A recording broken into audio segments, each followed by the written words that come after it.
Hello, hello. On today's show, I'm going to finally talk about Across the Spider-Verse, and you might just be surprised at what I have to say.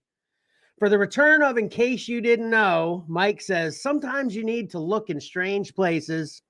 And Pat says, it's July 1st, so you know what that means.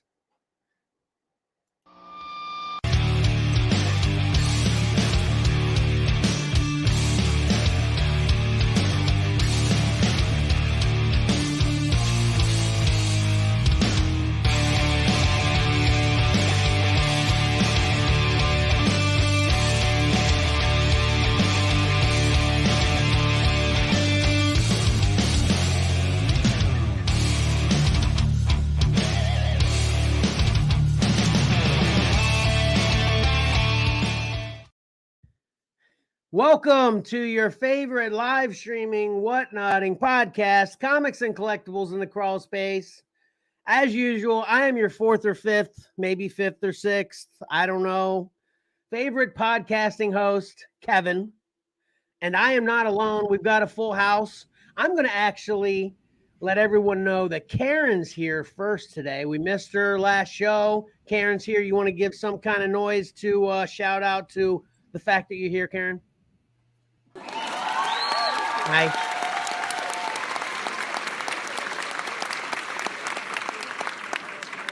Impeccable timing, and that wasn't even planned. And then next up, we've got Patrick. Hello, everyone. And of course, last but not least, Mike. Hey, good morning, everyone. What's up? I spent the entire week just practicing my intro, so I wouldn't fumble it again like I did last week. You know, gotta keep that favorite podcast status or podcaster status going. You know, so.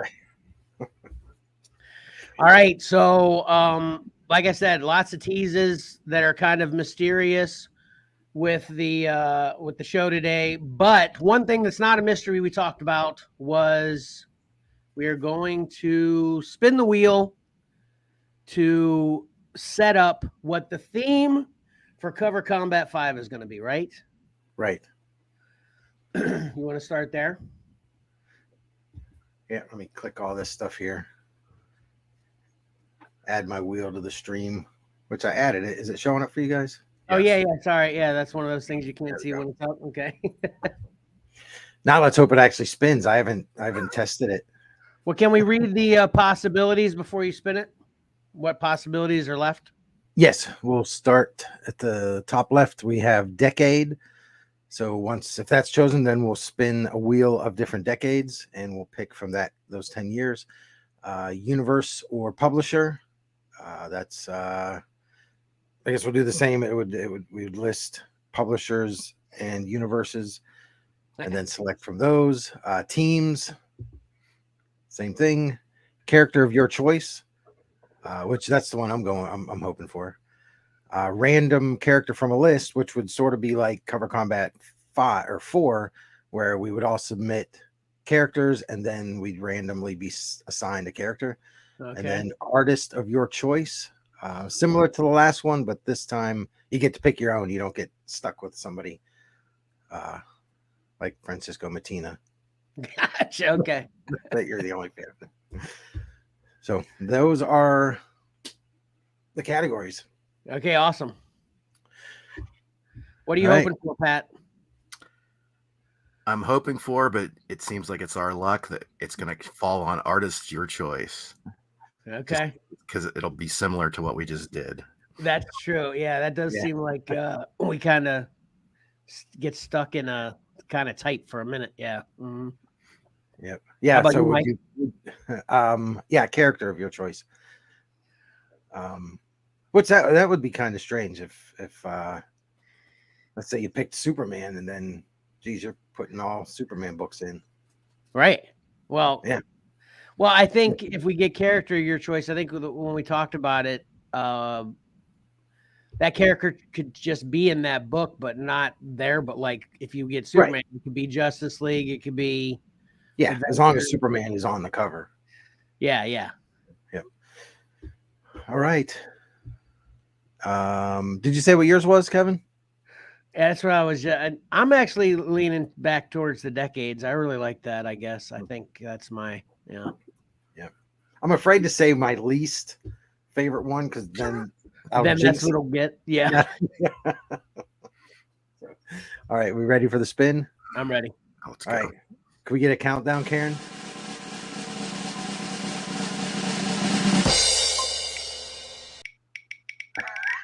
So that the symbol was to start the spin.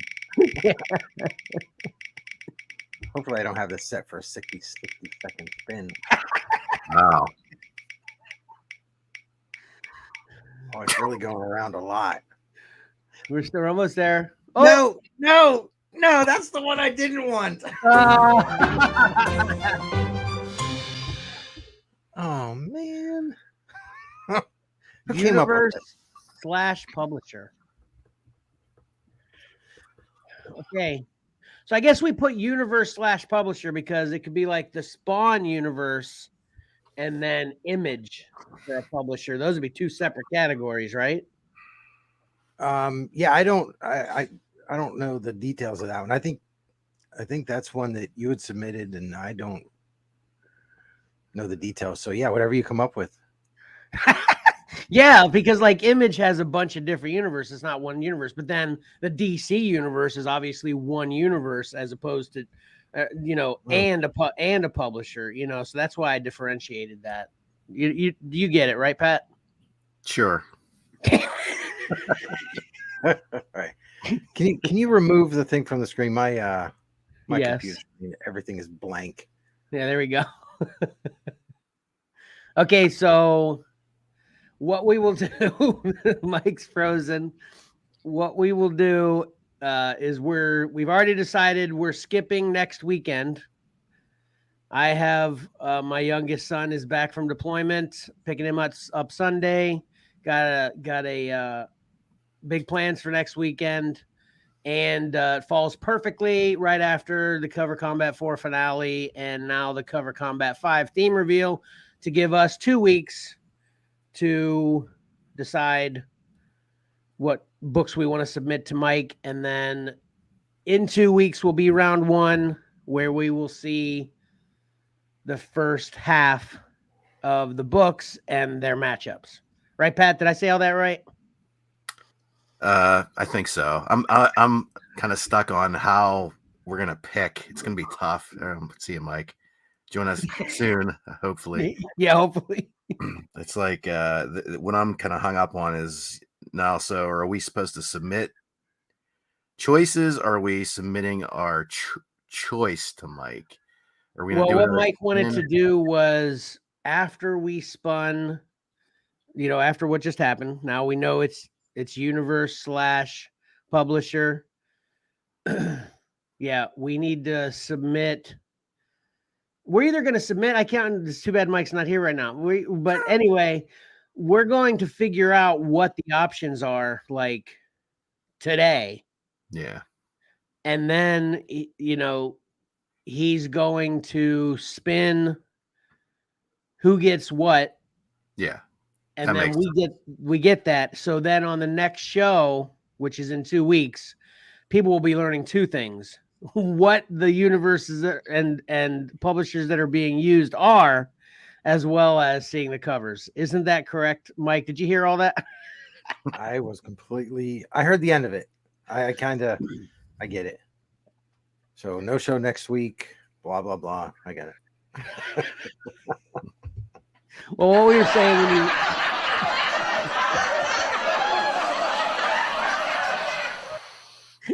What we were saying that you missed was, and I'm kind of questioning it too, which Pat was asking, and I was just kind of speculating, is you're going to figure out what those publishers/universes are today, right? And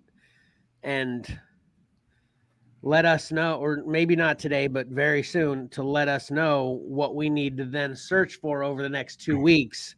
So then on the next show we do, we're not only going to reveal the covers involved, but that's also when people will also find out what universe/publishers we're using. Is that accurate? Yeah. Yeah, it's 90%, 98% accurate. I'm gonna come up with the idea of what the universe and publisher is. I'm going to submit that to you guys, and then you guys will disagree with it, and then we'll fix it, and then everything from there will be good. The same way. Yeah, well, that's exactly. Yeah, my mom's chiming in. She's excited about Max coming home too. So yeah. So anyway, so the only part it sounds like I was wrong about, Pat and Mike. Is that what you're saying? Was that you're picking instead of us submitting? Essentially, you're just going to decide what they are. Oh, I was going along with what you said there because I'm fine either way. I think for the sake of efficiency, you just pick them. Pat, are you good with that? Yeah, and we're all doing different ones, or we're all doing the same? We're all doing different ones, right, Mike? That's where this whole thing from the submission was confusing to me. I thought we were all doing the same, but I'm fine with either. You know, maybe we should have figured this out before the show started. Yeah, that's why I didn't want that one, because that's the one I had the most questions on. But hey, we've got time. We'll sort it out. Okay, yeah. Let's just say that. Well, let's just say this. Since it was my idea, my thought process was we all get different ones. Okay. I think that would be more interesting. Yeah. Karen's chiming in that we should do all the same because that's easier. But yeah, I think what Pat is saying is more valid. Sorry, Karen. Yeah, I think it'll be totally interesting. Yeah. Because that's going to make them the most stark differences. Yeah. Yeah. Yeah. All right. And then, you know, we all know Pat's got in his back pocket an awesome, epic Cover Combat 5 logo just ready. Yeah. He's just chomping at the bit. No, Patrick loves pressure. Yeah.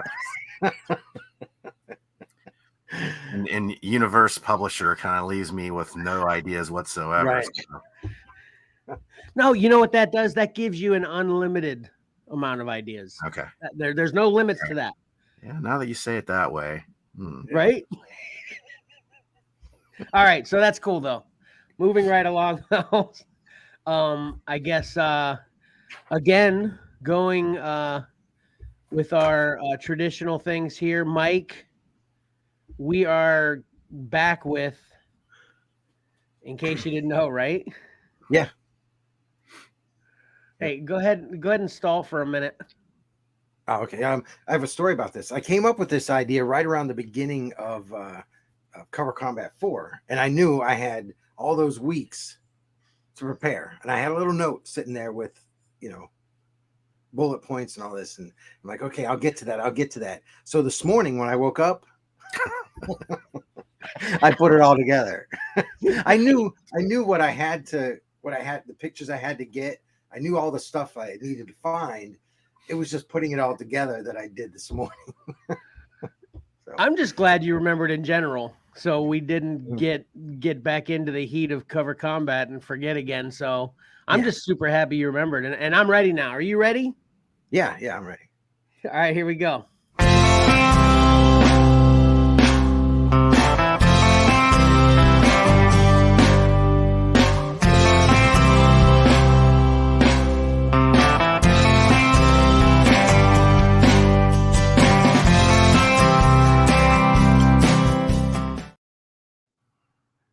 All right, awesome. All right, that's good. So the mystery around this one, where you have to look in strange places, in case you didn't know, some first appearances aren't where you would think they are. So these are kind of out of the ordinary first appearances for characters that we all know and are very familiar with. I like it. Yep. So, and of these, I didn't think of it.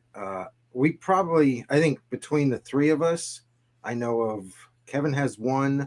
I bet you Patrick has that one. I don't have any of those, and Kevin has that one. Yeah, so I think Kevin might have two of these, and Patrick has one of them. All right. So these first appearances, the first appearance of the Crow is not in anything called the Crow #1, anything like that. The first appearance of the Crow is actually, these are out of order. Oh no, I just lost that one. I'm glad that I have these all. Oh, it's not even on here. Anyway, it just didn't. It didn't make it to the list. Anyway, it's the back cover of Dead World number 10, which I had a copy of it, but it didn't upload. So the second appearance, that's his first appearance. His first in-story appearance is Caliber Presents number 1 from January 1989. And Dead World number 10 was November 1988. So there's he's just I don't even know what Dead World is. Yeah, it's a zombie book. Okay, that's why. Black and white zombie book from the 80s. Yep. All right, interesting. He's a short story in Caliber Presents number 1. Okay. All right. The next character we're talking about is Hellboy, and his first appearance is Dime Press and number 4, and it's the cover only, and this is from April 30th, 1993.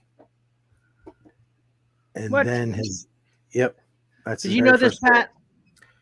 Yeah, it's a debated thing. There's all kinds of when it comes to first appearances, it's just this is an Italian magazine thing, and he wasn't really Hellboy yet, but a lot of people consider this first appearance. Do you have it? I do not have it, no. Being it's Italian, and it goes for, it's not super expensive, but it's hundreds of dollars. Oh, jeez. Yep. So and he's not on the inside at all, right? He's just on the cover. No. This is cover only, and it's kind of more just like a prototype thing. Yeah. And then the next time we see him is in San Diego Comic-Con Comics number 2. And this was August 10th, 1993. And it's a 4-page story, and there are only approximately 1,500 copies of this printed. Who knows, Comic-Con, things like this. My Baltimore Comic-Con stuff gets trashed because I fold it and I bend it, and, people don't care. They throw them away, all that stuff. But here's an interior shot of it. So it was written by John Byrne, drawn by Mike Mignola. Pat, do you have that? No, I don't have this either. Did you know this, though? Yeah. Daggum, I wasn't aware of that at all. Of course, I'm sure that I'm hoping the next one up is the one that I thought was the first. This is the one that and this is the one that I'm pretty sure Patrick probably has. Yeah, we talked about that. This is the easiest to obtain price wise. So we've got John Byrne's Next Men number 21 from December 10th, 1993. So this is the one that I'm assuming Patrick has. Yeah. It's really the first actual, comic book. Right. Yeah. I mean, if you're not splitting hairs, this was his first appearance. So, But even that's weird because. What was he doing in Next Men? Yeah. What happened in this Next Men story is comic book characters were coming to life. So it's sort of not really even him in a way. It's these characters coming to life out of a comic book. It's weird. Yeah.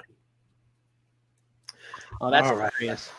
So the comics that characters were coming to life from in this book were fictional. I mean, not obviously fictional, but they weren't even comics that existed in the real world. Yes. Okay. It's an interesting first appearance. All right. Now this next one is one of the ones that I know Kevin has. So we've got the first appearances of Spawn. Right. And he first appeared in Rust number 1 as an advertisement. And there were 2 different versions of this book. This is volume 3. So it's Rust number 1, volume 3 from April 1992. This is the first cover, which I think this is the one that Kevin probably has. Yeah. And I'm mad because I used to have this one. This one is the foil cover, and it was numbered up to 10,000. So I think each individual issue had a a number on it.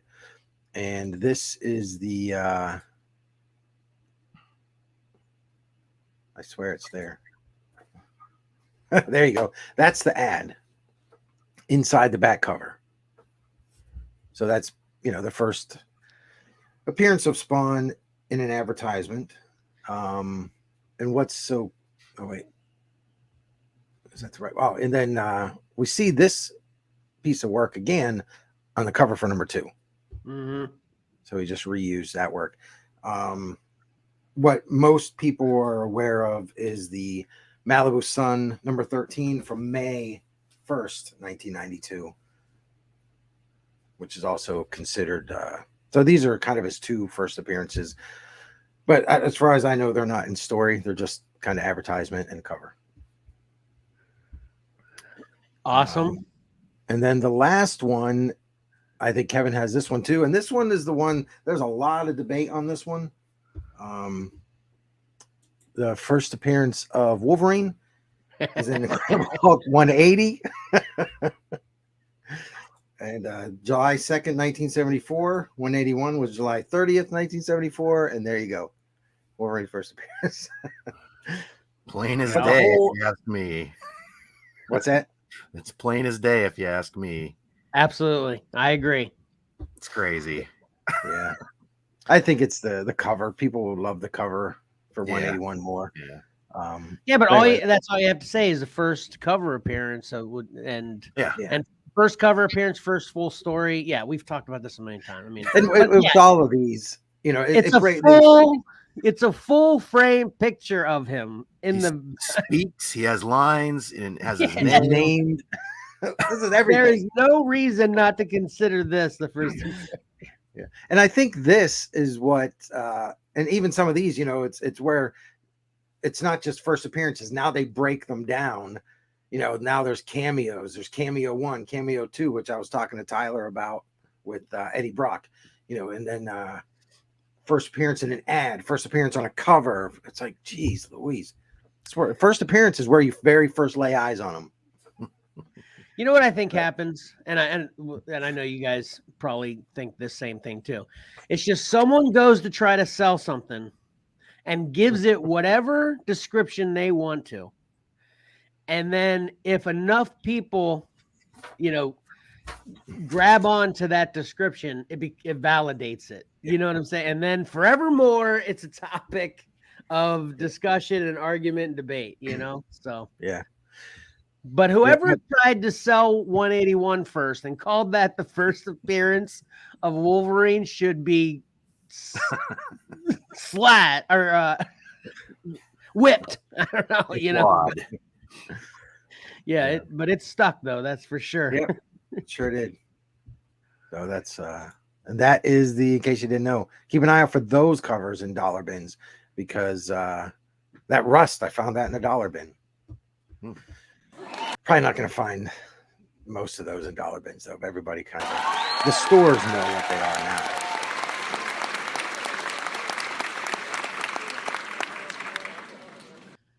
Well, that was awesome, Mike. I was totally 100% clueless about all of the Hellboy, except for the Next Men. I totally would have thought Next Men was the first appearance, and that I didn't even know that was a question. I didn't even know that was a debate. So that was awesome. And then I knew about the Caliber Presents for the Crow, but I had no clue about that other one. I wish you had that picture. Yeah. Yeah, let me see. I know it's on my computer. Let me delete one of these. Maybe we ran out of room. It didn't say we did, but and this is there were variant covers for that Dead World also. They had a tame cover and a graphic cover. So it was all zombie stuff. So I have the tame cover because the graphic cover is graphic. So this if you're looking through back issues and if you see any Dead World, grab them because I like to get those. I don't have all of them. So that is the actual back cover that James O'Barr signed that copy. It's one of the best copies I can find on the internet. I've never seen that ever. That's shocking to me. Wow, because I love The Crow. Man. Yeah. Yeah, I have maybe like 7 or 8 issues of this series, and I do not have this one. So I'm always hoping to stumble across it. Yeah. That's Yeah, it. that would be one that would get thrown in a dollar bin because somebody that doesn't know, like me, would be like, no one's gonna buy this garbage, and then throw in a dollar or a quarter bin even, you know? Yep. Well, the only one you're missing out of there, and I shouldn't say you're missing it because it was your segment, but that I was hoping for or thought you might bring up is Judge Dredd. You know, it's first appearance of Judge Dredd. It's probably not as exciting because it's just, I think that's a pretty simple, not argued or debated first appearance. I don't. That would have been a good one. Okay, so do you know this one, Pat? I'm just gonna guess it was 2000 AD, but yeah, that's exactly what I was gonna say. Well, not to guess. It's definitely 2000 AD, but the part that I'm gonna guess is I think it's number 5. It's like real early first, volume 1, 2000 AD, and it's British publication, you know. So I should look that up. Mike, can you look that up right now? Yeah. Of course. You guys should get these little computers. They're awesome. That's a good idea. I should get those.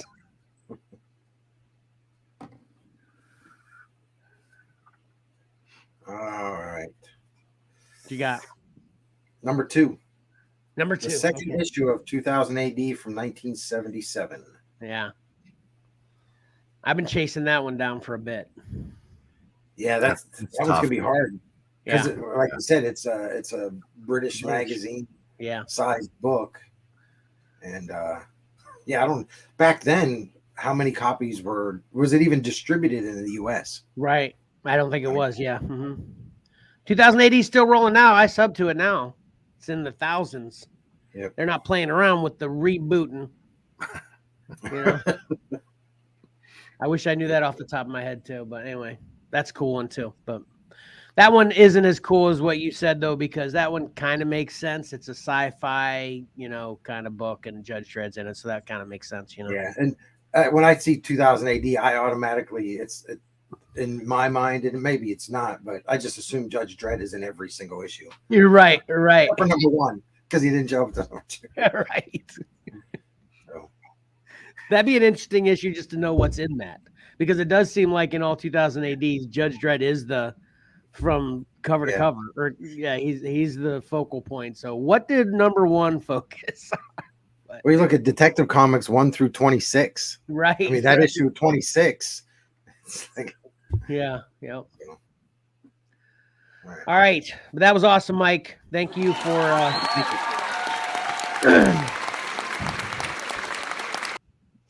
the knowledge. Really appreciate it. Okay. They love it. They're rowdy today. We got all kinds of technical issues going on today. So anyway, which is just a continuation. Right. I don't even know if that's on purpose at this point. I think the button is stuck on Karen's computer. I was just going to take that moment talking about technical difficulties to talk about my whatnot experiences this week. I actually only had 1 show, but I literally tried to have 3. But the only reason I had 1 show was because yesterday I finally just threw in the towel on technical difficulties with my PC and just did a show old school on my phone, which I used to do all my shows at first on my phone until I upgraded, if you want to call it that. Apparently not, to PC. And everybody was telling me during the show too, hey man, what camera are you using now? It looks much better. And I'm like, what the heck? I'm using my phone instead of the $80 camera for my computer. You know, it's like the sound, I think, was still bone of contention with people too. And that's the thing with, do you notice that with most whatnot feeds? It's like everyone wants to play music in the background, and then of course they're talking, which kind of drowns the music out. So then it gets louder when they're not talking, and then there's that. It's such a funky sound during every whatnot show, it seems, you know. Yeah. Except for the super high tech people that I don't know how they're doing it, you know. But I saw a guy last week doing records, and it was great. I watched his whole. I didn't watch it sit there, but I listened for his whole entire show. It was like he had 35 records, and it was a giveaway show. And his whole giveaway show was basically he was advertising for his Wednesday show, which he had. I mean, he had probably $10,000-$15,000 worth of records on the wall. This was nice stuff, and it was just a giveaway show. Every single record he put up, and he'd give it away, giveaway. So I was like, I'm gonna give it free. So, but his whole thing. Try that. Yeah, I was going to talk to you about it, but he said he paid for shipping too. It's like he paid. It's like a free book or a free record, and they pay for shipping, so it's 100% out of his pocket. Yeah, no, that's how all the giveaways work. Yeah, okay. I did 2 giveaways yesterday, and yeah, we pay for shipping on both those. Okay, I didn't know the giveaways were like that, but yeah, but he did it all off of his phone because I saw him pick up his phone and move around. And holy cow, the video was good. I don't know what kind of phone he has. I should have asked him. And his audio was good and everything. Yeah. So, well, I've got new ideas for the audio next week. My next show isn't until the 6th because of the holiday and Max coming home and stuff. But yeah, it's definitely happening, and I've got microphone ideas for it. So it should be a good show. And we had a good show yesterday too. Shout out to a couple of my favorites, Proton, and your grandpa were there supporting the show. And it's so funny. They're on every single show and chatting me up, which I love. They don't, it's hit or miss whether they have a show that they buy or not, but they're always there. And then they're just like, a cheer squad for me. Anytime someone comes in and starts buying like crazy, like we had a new guy on the show last night that just started buying up. We had a good show. I didn't even send you the dollar amount on that yet, but this guy just started buying up like crazy, and they were there, and they're like, "Yeah, go!" It was so funny. It was funny. That's it was awesome. Great. It was great. I went till like 12:30 because wow, that's part of the reason we were late today. But anyway, so all right, but yeah, got a little sidetracked there. But are we ready to hear what I have to say about Across the Spider-Verse? Yep. All right. I think we are.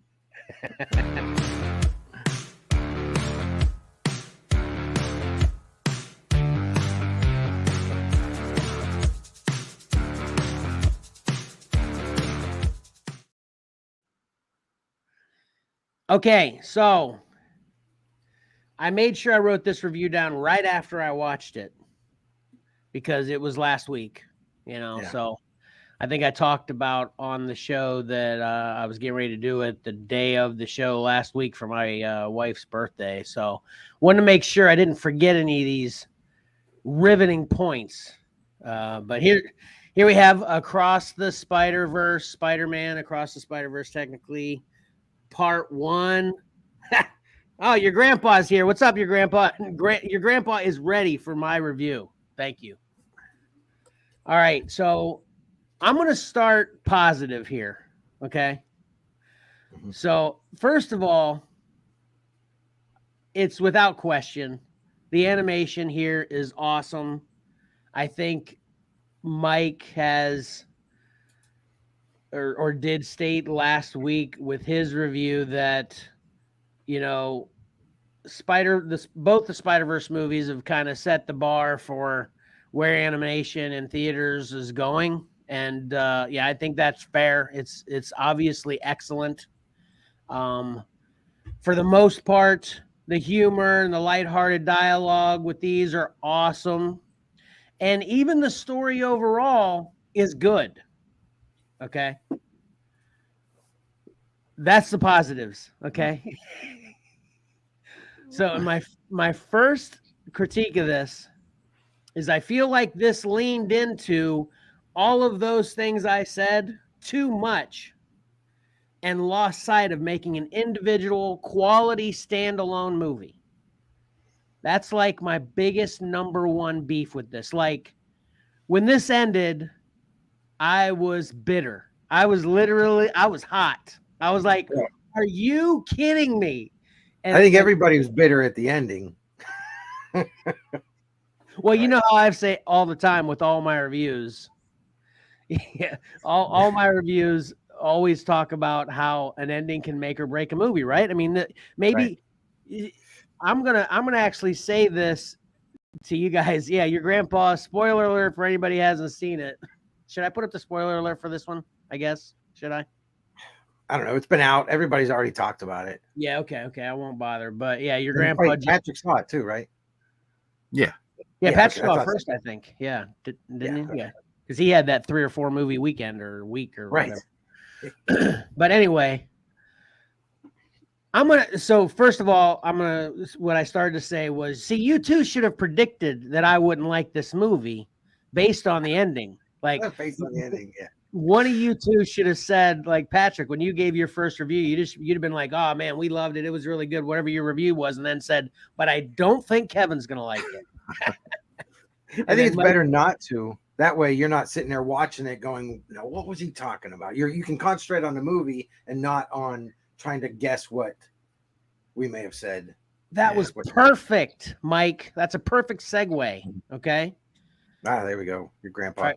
Yeah, your grandpa is chiming in. It hasn't ended though, so you can't be mad at the ending technically, right? Your grandpa, yeah, hold that thought for a minute. I'm gonna beat up Mike for a second because that was a perfect segue with what you just said about how it's probably good that Pat didn't say that, because I would have been, thinking of that the entire time. Where the heck in your description of this movie, Mike, when you said the turn happened and then it was no holds barred action from that point on, or however you described it, which one were you talking about? Because that was a focus of me. Like I said, it's ironic you said that. I didn't mean to do that to you. A focus of mine. So every time for it started to get going, I was like, all right, here we go. No more drama dialogue scenes. Oh, we're rocking. Wait, another drama dialogue scene. And then I'm like, okay, here we go. And then, another drama. It never ended, man. I'm telling you. Which one were you talking about was the turn to you particularly? It was the part, and it's the part that really got me because I was bored. It was visually stunning, but I was just bored with the story because blah, blah, exactly. Blah. It was the point where you realized where they showed all of the spider characters loss, Uncle Ben here and all this, all the losses there, and then realizing that Miles is going to follow that same trend and it's going to be his dad. It's like, oh my, that floored me. And from that point on, maybe I just paid attention more. I'm thinking that maybe what it was, because there was definitely 2 or 3 slow dialogue. All out chase. The big chase where they're all after him, and it was awesome. That's where I totally figured we were never going back. Right from there, yeah. Mm-hmm. Yep. And I don't remember it getting too slow. I mean, I know it kind of calmed down here and there, and then when you bring the Prowler in with that music, I love the Prowler and how he's presented in this, and the music. It's just those two together is probably my favorite part of both movies. Well, that was what it was. That was like the last scene of that. So that was like the last scene. Yeah. Okay. It seemed like that was a half hour long, that whole thing, because it may have been 10 minutes. I don't know. Okay. Yeah, this was a 2.5. This is like, what is this, Pat? 2 hours and 39 minutes or something? Yeah, maybe with credits. I think, yeah. Man, this felt like it's 5.5. I was so annoyed. But anyway, I got another positive I actually forgot to mention. Spider-Punk was awesome. He was, and actually I'm going to give my favorite line in this movie, which might be a little surprising because how simplistic it is, but it was just the timing and the delivery and just the build up to the one line that Spider-Punk delivered, that as soon as that happened, it literally gave me just like, oh, that was so awesome, loving it, was when 2099 was essentially lecturing, Spider-Man Miles about his role in all of this, and it seemed like Miles was just kind of going along and getting along, and he was just kind of absorbing the information and blah, blah, blah, and nothing was happening. And then all of a sudden, Miles said, no, I'm not having that. That's not how this is going to work. And however he went off or anything. And then Spider-Punk's just sitting off to the side. He looks over and he's like, there you go. And when he did that, that was perfect. I loved it. Because that was Core's first. Sorry. I was gonna say that was Core's first introduction to that character, Spider-Punk, and that's coming out of it. He's her favorite character in the whole thing. Yeah, he's so cool. It's so awesome during the entire time how he's like so resistant to be like a conformist. He's punk. But while he's also being a superhero, it was so funny. But anyway. So your grandpa's chiming in with a comment. He said, here's my question. If he's the anomaly, he shouldn't be worried about saving his dad, right? Because his dad wouldn't be a canon event in this world, but only Earth 42, where his dad already died. So, okay. So I'm going to go back to what your grandpa, thank you for that comment, your grandpa. We're going to get there. 2099 shouldn't be freaking out on him. So, the first thing your grandpa said about how you can't judge this because it's not over yet. That's exactly what I've been saying. I'm going to kind of interrupt the middle here with my rating. I'm giving this a 5.5, 5.5. That's harsh. And no, it's not harsh because it's not, like your grandpa said, it's not over yet. So once I see the second part, I may come back and be like, oh man, this 5-hour movie is a solid 9. That might happen. I'm willing to say that might happen. But I'm telling you, and I'm not even done with my critiques yet, but I'm telling you, if I get, I'm going to say this before I make this statement. I'm betting right now. This is similar to Wakanda Forever, where if everybody remembers my Wakanda Forever review, it's poor. And the biggest reason is because that's a 2.5 hour long movie. And I watched that on digital. So I actually timed it. And what was it? Do you remember what it was, Pat? It was like 17 minutes of action. The rest of a 2.5+ hour movie was all drama, dialogue, storytelling, character building stuff that you can't, in my opinion, you shouldn't have a 2.5 hour superhero movie with that kind of drawn out dialogue, character building, drama. That's just, I think it's out of place. I mean, if I want that, I'll go watch a drama. That's my opinion. Of course, that's what we're talking about here. But that's my biggest beef with Wakanda Forever. So then this, to tag back into Spider-Verse, I'm going to predict this is the same way. I'm going to say tops. This had a half an hour action in a 2.5 hour plus movie. I'm going to predict now, which I obviously won't be able to confirm when it comes out on digital, that this has tops half an hour of action. What's your prediction, Pat? I don't know, because I never even noticed that, honestly. Wow.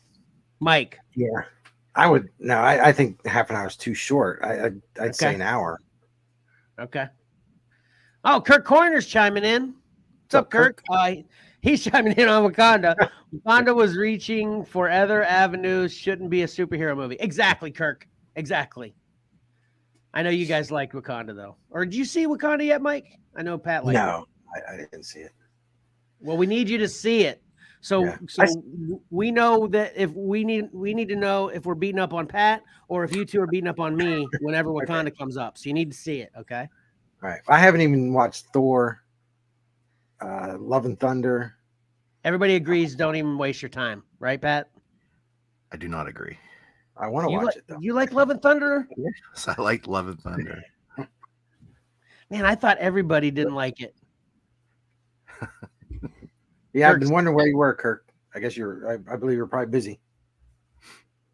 Man, I thought you didn't like Love and Thunder too. Did we have I don't remember us having a passionate conversation. Maybe that's why I'm forgetting, because maybe it didn't have a passionate conversation. We might have seen it at different times or something, you know? Yeah, maybe. Your grandpa's chiming in again. I tried watching Wakanda 3 times, never made it more than 45 minutes, got too bored. Exactly. Your grandpa. Beyond busy. Yeah, exactly, Kirk. We better stop on Wakanda because this is about Spider-Verse. I'm not even done yet, and Pat's gonna blow a vessel in his forehead if he don't stop. No, I'm just kidding. There's a lot of people that love Wakanda. It's just definitely, I'd say, a one of those love it or hate it movies, you know, that you know, and this is the same thing here. So anyway, so that's like the big beefy beef part of this movie. Now I've just got my general movie critiques as well. All that aside, let's say this wasn't a whole long complaint, drama draw out complaint, part 1 complaint. Just here's my critiques for this story in general. You ready, Mike? Yep. Okay. Spot was awesome. I love Spot up until he got serious. Now he's like this convoluted kind of, I don't understand what the heck he's doing, which I think is part of the, that's what'll get your butt in the seat for part 2. But man, I love Spot until he became the super serious evil bad guy. I thought not to quote you again, Mike, but the turn on Spot's character, oh man, I hated that too. I was like, the heck, what's going on with Spot? He's like, he was so funny and entertaining, and one of my favorite parts of this movie was the beginning when Spot and Miles started fighting. It was great, but then Spot checked out with being anything entertaining and he just became this ominous super baddie in the background. You know, I didn't care for that. And then okay, this is what I said too. Again, I'm glad I put these notes down. To fix this movie regarding the ending, okay, this would be what I would have done had I been writing this movie, okay? This would have been great, and it would have been still an epic setup for part 2 if we'd have had a resolution to what's going on with Spot, okay? Or we had a resolution to what's going on with Miles's dad, and then part 2 could have been them dealing with obviously what Spider-Man 2099 is speculating is going to happen if Miles saves his dad. You know, if this movie were good, Miles doesn't save his dad, or he does save his dad one way or the other, and then you deal with, you know, if he did save his dad, obviously you're dealing with the repercussions that Spider-Man 2099 warned us about. If he doesn't save his dad, then his dad dies, then we still got Spot to worry about. There is so much. There's so many different things happening in this movie that you could have given us one to end the movie. That's so. If there was one, if they resolved something, it actually, okay, I see. Yeah, I agree with that. If they could have done something like that, it would have closed part of the storyline, give you some kind of closure on it, but leave the rest to string you through to the second part. Exactly. That makes sense. Exactly. All right, and then here I got a question for you, Pat. How is Miles going to have no problem escaping / defeating hundreds of Spider-Man to get back to his universe, right? But then as soon as he gets there, he's blindsided by an himself that doesn't even have any abilities technically. Like, we spend 20 minutes watching Miles be a bad butt with every Spider-Man across the Spider-Verse. And then as soon as he gets to where he wanted to go, he gets beat in a split second by a powerless person that happens to be him. How the heck, Pat? As soon as that happened, I was shaking my head like, how? He's so awesome for that entire time, and now he's like, he doesn't have spider sense anymore, I guess, apparently, because he couldn't see that punch that knocked him out coming, right? Yeah, I don't. It's been like a month since I've seen it. I kind of wish I would have seen it. I kind of wanted to see it again before we talked about it this weekend, but I didn't get around to it. I can't remember the specifics, but he's off guard because I can't remember if he didn't have spider sense or he's, just because he's such an unfamiliar situation where he thinks he's back on his Earth, but he's not. I don't quite remember. Yeah, people were saying that he's taken back because, he doesn't realize. Well, no, what happens is he just came to realize that he was in the wrong universe, All right, your grandpa saying the part about Spot I kind of liked was he got trapped with himself, kind of like people can get trapped in their mind and completely changes who they are. That's fair, your grandpa. I just once he took I think they could have done that with that character, excuse me, but kept it funny and lighthearted and entertaining, the way he was at the beginning. He was awesome, and he was actually holding his own with Miles, but in an entertaining, hilarious, kind of awkward, way. I loved it. So, but what your grandpa's saying is when he was like that, and then when he kind of got trapped within himself, it changed him. No, I know. Okay. I get that. I'm just saying. He couldn't stay lighthearted and funny and all that. Right, but all I'm saying is they could have done all that. Right. But for our sake, however it changed him, still could have been lighthearted. That's all I'm saying. No, I don't. Like in the beginning, he was just a joke and he was mad at Miles, right? So here I am rewriting the movie. So he goes inside his own mind so he can still be ridiculous, a joke, and still mad at Miles.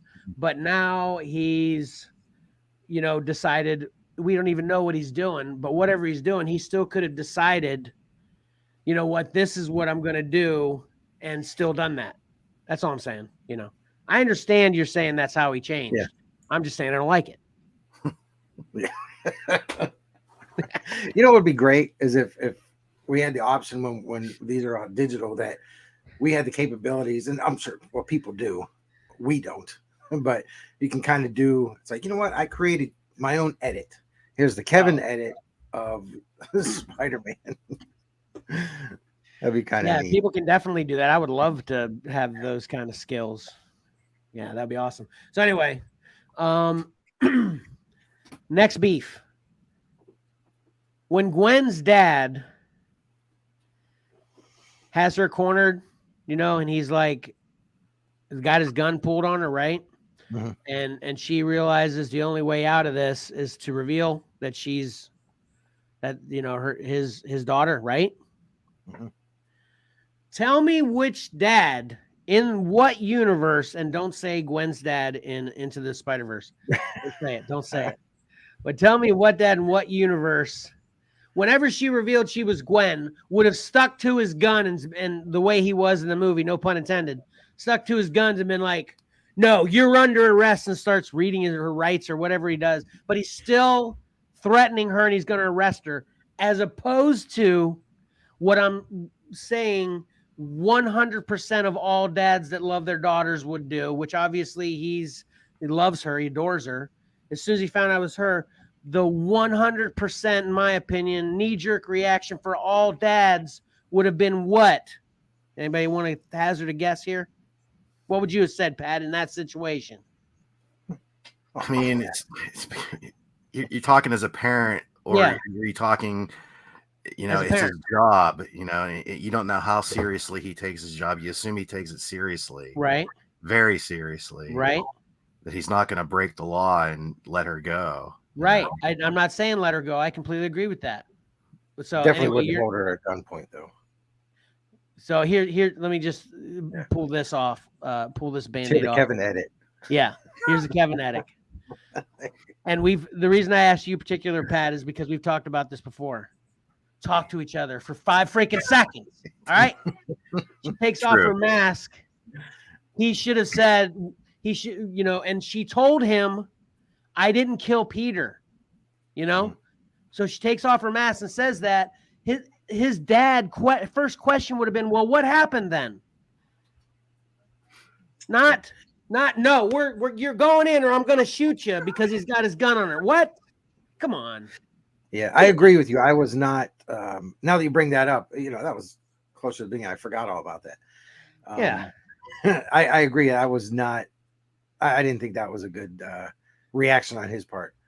I wouldn't have done I that. could buy him being a jerk if they played his character as a jerk all the way up to that point. But they played him as he adores Gwen the entire movie.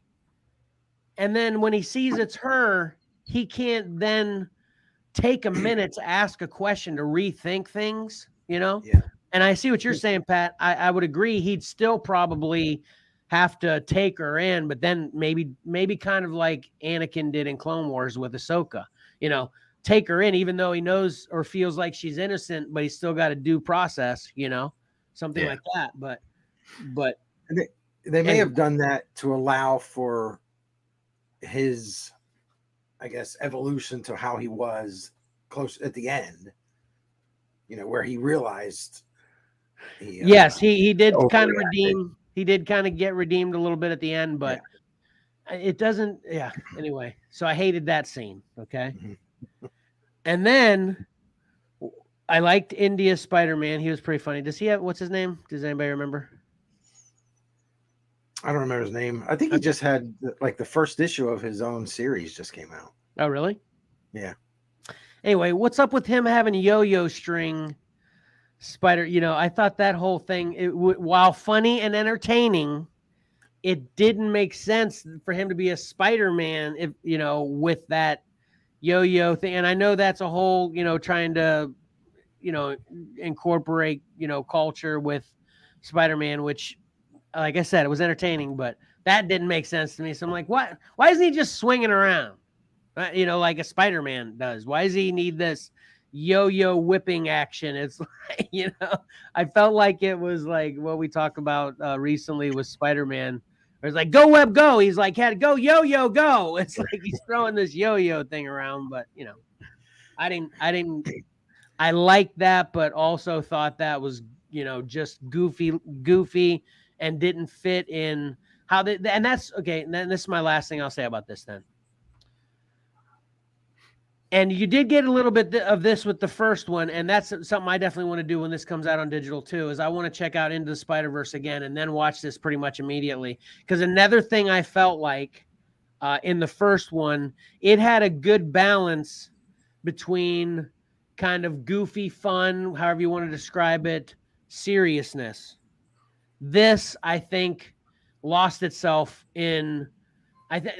honestly, the biggest thing is this one was trying to be like the first one and failed. I think this one does not hold a candle. Again, first half of this one does not hold a candle to how good the first one was, So like I said 5.5. I think I actually said 5.5. And stay tuned though, because that might change once I see the rest of the movie. But I'm going to rant for another half hour when this second one comes out.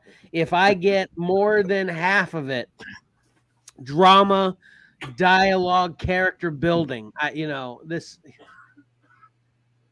again, my beef, not only the ending is my beef. Second thing is I feel like all the character building, drama, dialogue we got in this could have been done in a quarter of the time. Same thing again there, so anyway. Yeah. I mean, it'll be interesting for all three of us. I'm sure, obviously, we're all going to watch it again to see if the second time around we're kind of more, if we like it a little bit more, if you change on your second viewing, there was so much to take in, That's fair. We all had certain expectations. Yeah, I could see that. So hopefully you guys will come to agree with me more once you watch it again. I get it, right? No, I'm just kidding. I feel like probably what killed this movie for you is splitting it into two parts. It was initially supposed to be a single movie. So when they split it in two, they probably had to add more stuff that you don't like into it. So, and if you don't like are you saying you didn't like the ending because it was a cliffhanger? Or because they didn't resolve anything? They didn't resolve anything. That was my biggest beef with it. Give me one resolution to what you just built me up for 2.5 hours to, Probably because they were intending to resolve everything in one movie, so they had to Gotcha. When they broke it in Yeah.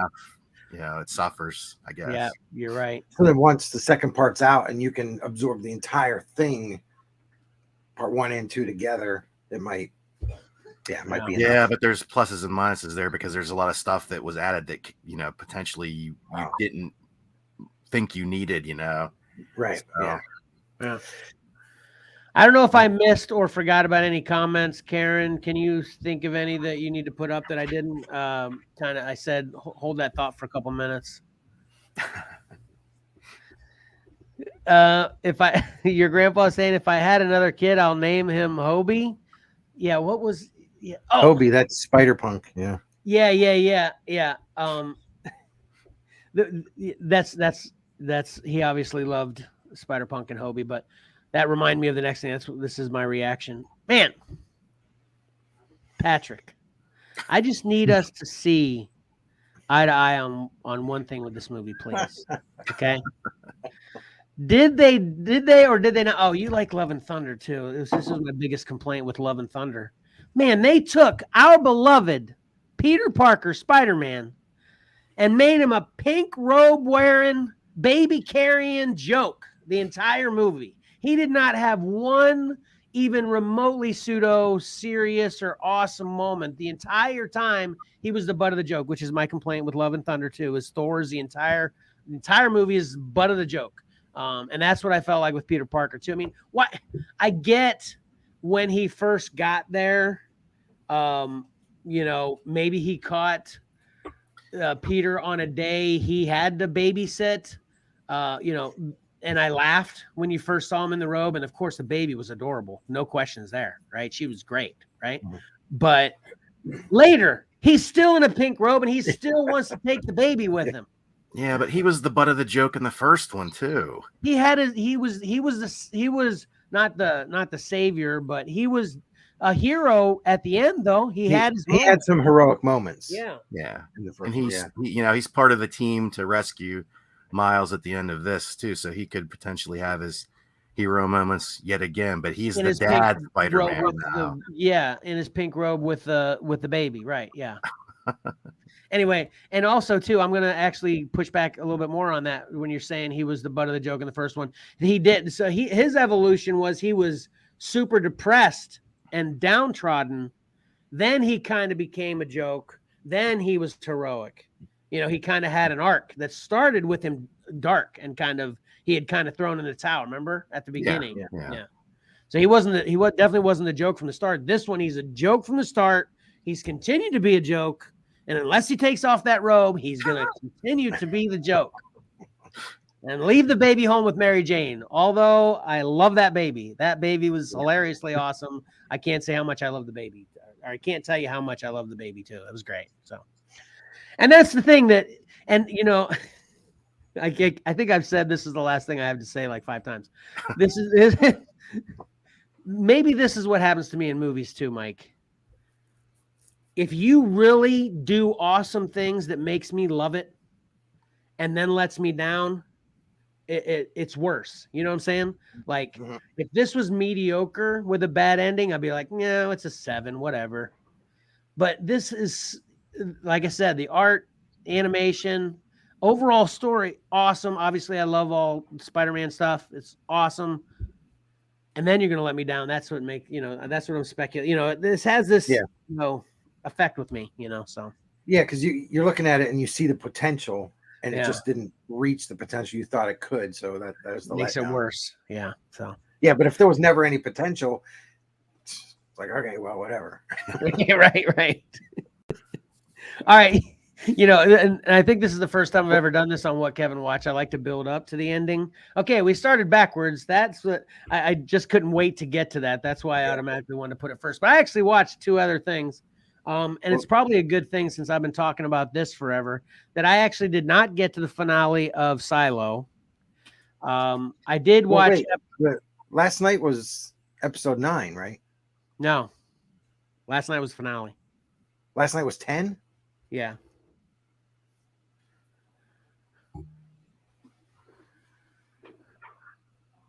Are you reading that? Yeah, your grandpa. I was thinking you were going to say something, but your grandpa just commented again. Spot started as a joke and ended as an evil villain, so he's got more of an arc. Just saying, you're right, your grandpa. Sounds like I'm having a hard time deciphering whether your grandpa liked it or not. He agrees a little bit of I think stuff. he liked it. He said, yeah, it sounds like he probably majority likes it too. But anyway, Yeah, I think he liked it. So anyway, yes, the finale was last night of Silo. Episode 9 was last week because I watched episode 9 last week. Oh, okay. That's where I'm stuck. I watched 8, so I'm 2 behind. Okay. Yeah. Mm-hmm. Which I'll basically review 9 with 10, but it nothing spectacular, same kind of thing. But once I see the finale next week or 2 weeks from now, I'll do a full review on the entire season of Silo, or the last 2 episodes, and recapping the rest. And then I didn't get to Secret Invasion either. I wanted to try to get it last night. This is what happens whenever everything drops at different times, and especially if they do it later in the week with our show on Saturday. I can't get to it all. Your grandpa's saying he had to give it a hard time. He loved it. Just mad to have to wait for the second part of the story. So okay, yeah, he loved it. So he's more on track with y'all. Okay. Yeah. So anyway, so I didn't get to see Secret Invasion because it dropped Wednesday, and I actually did watch the first 10 minutes last night, but then my wife's like, the new episode Outlander's out. Can I watch it? And since I love her so much, I was like, of course, So did you watch it, Pat? Are you up yet? Yeah, I've watched both episodes now. Okay. Mike? I watched the first episode last week. Okay, nice. Okay. That's after the show. So Pat, what do you think so far? Since I don't think you didn't see any of it yet, so we didn't get your opinion on any of it. I'm enjoying it. I thought the second episode was really good, but not much action, Kevin. Sorry. Yeah, a lot of spy intrigue type drama stuff. So may not end up being your thing. But if you know that going in, maybe that changes your opinion of it. I don't know. Exactly, Pat. Because guess what else this show is lacking? Entertainment for me. I didn't enjoy episode 1. Oh, really? Okay. Superheroes, right?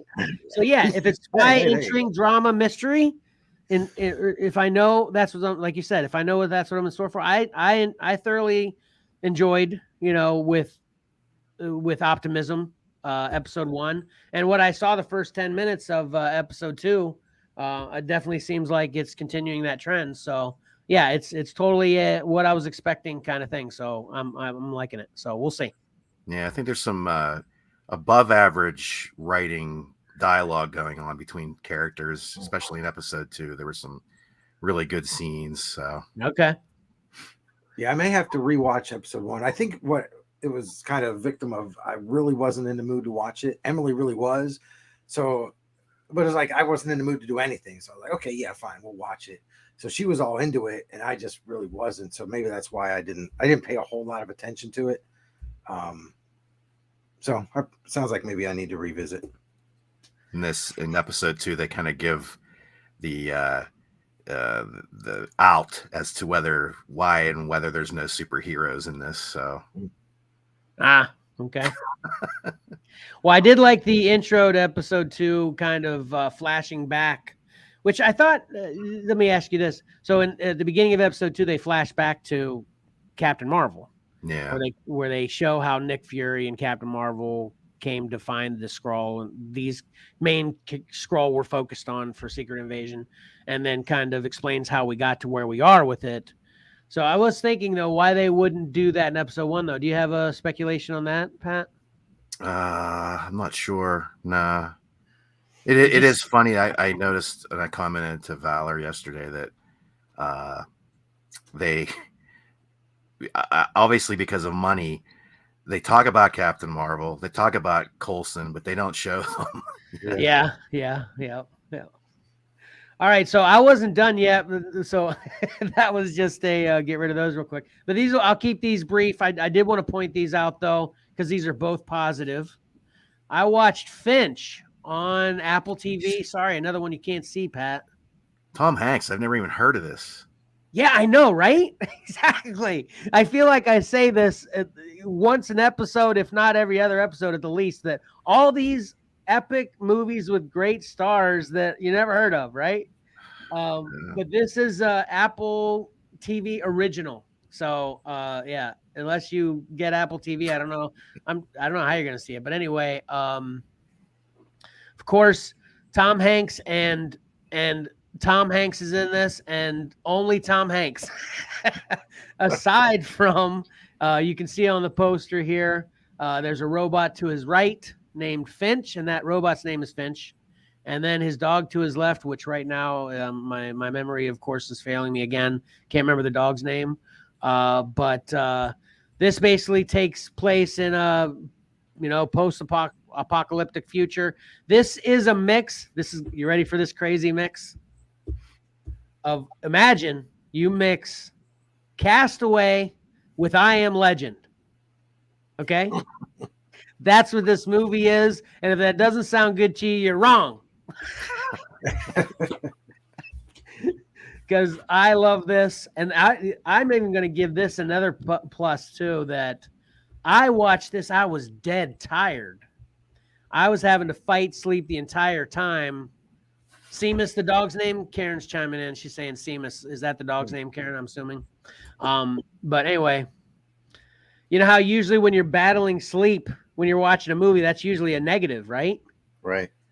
But this, Karen's saying, yeah, that's the dog's name. So anyway, but man, I was so miserable that I couldn't stay as focused as I wanted to because I was thoroughly enjoying all of this. And I'm not crying, you're crying when you watch the end of this, okay? And I'm not one for feeling those feels too. Yeah, your grandpa, this is, thanks for mentioning that. This is from 2020, I believe. So, anyway, I'm not, I don't like emotional endings. I don't like to go there and stuff, but man, this hits you in the feels. And it's one of the very few times where afterwards I was happy I had those feels. So this is all over the place. So check out Finch on Apple TV. Pat, get Apple TV. I think I have a free trial from something. Target, Red Card or something. So I'm going to have to activate that some weekend and just watch everything and get caught up. Yeah, make a list. Or just get one of your family members an Apple phone and then you get it free. Yeah. Do you? Yeah. Yes, you do. The only reason you don't is because that's through work, right? Oh, Karen's saying it's 2021. Sorry. Yeah, but the rest of my family has Apple phones. Then you have it, Mike. I'm telling you. We definitely have it, but I thought we were paying for it. No, it's included with your Apple bill. Fun. Yeah, and it might be. I don't deal, like you said, my work. I have a work phone, so. Mike, focus. Don't say it might be. I'm telling you, it is. Emily deals with all that. So. All right, and then lastly. Well, maybe it is, but we're just. Stop saying maybe, Mike. I'm telling you it is. It is, but maybe you just didn't know before that happened. We were signed up and paying for it, so we might be paying for it. That's a fair speculation. Okay, like when they bundled, we got Disney Plus, and then all of a sudden they want to bundle it with this, and this. I'm like, wait, why don't I have these? Because I have this. I did that exactly. That's a perfect redo. Come on. That's a perfect example. Yeah, when we got Verizon, we got Disney Plus included free, but I still continued to pay for Disney Plus myself for a year. Yeah. So, you're right, Mike. Okay, fair enough. I'll make a note. I'm going to check that. Okay. Man, if I'm wrong on that one, man, that's going to be a beatdown. All right, and then lastly, I watched For All Mankind. And this is on Apple TV as well. And I started watching this because season 3 premiered. Season 3. Yeah, exactly. I was like, there's a sci-fi movie that looks cool and a season 3's premiered now. Man, so I wanted to get on board of this quick, see if it was any good. So, of course, I started with season 1, which came out, 3 years ago. And this is very interesting. This is pseudo true with fictional elements, at least as far as I am. I think I'm in episode 6, maybe 5 or 6. and all of it is essentially real events with a twist. Okay. Mhm. So the Russians beat us to the moon. Okay. Okay. And then we go to the moon again. And then the Russians are going to the moon. So where we currently are, we have a moon base and the Russians have a moon base. And this is the 1970s. So this follows a lot of just like we remember it from the 70s, not only out of the, space travel NASA campaign, but in the NASA campaign, like I said, it's really oddly cool in my opinion how this movie just feels so normal with everything it does for you that about NASA and the moon landing and everything from the past, while also doing a bunch of different stuff like Ted Kennedy is the president instead of JFK. Okay. So it's all like real, but not. You know what I'm saying? Yeah. So it's like an Elseworlds type of thing. Yeah, that's a good way to put it. Yeah, exactly. So I'm thoroughly enjoying this as well. I plan on binging all through 3 seasons. And, if you watch this, Mike, if Pat ever gets around to it too, you may be like, wait, Kevin, there's not a lot of sci-fi going in, which seems to be a little contradictory to my reviews, looking to what I think I'm in store for when I watch something, which I was expecting total sci-fi, but this is as much kind of life drama. It's kind of, I'm going to use like kind of a Walking Dead correlation where, the zombies are the backdrop, but the real story is about the people's experience in this world. Right. That's kind of how this show is, the whole moon landing and NASA and everything that's going on is in the backdrop while we deal with everything else, so this is very interesting to me. Big recommend to everyone. No negatives on the B movies or B shows for me today. Both Finch and For All Mankind on Apple TV. Check them both out. They're awesome. Can't get enough of both of them. And then that's it. That's all I've got for what Kevin watched. If that isn't enough. Well, that segment was almost as long as the Spider-Man movie. Exactly. Amazing. Anyway. So yeah, stay tuned for my review of the entire season of Silo. Just focusing on the last 2 episodes in 2 weeks, and then we'll be on episode 4 by then for Secret Invasion too. So, Mike, you need to be caught up on that too. So.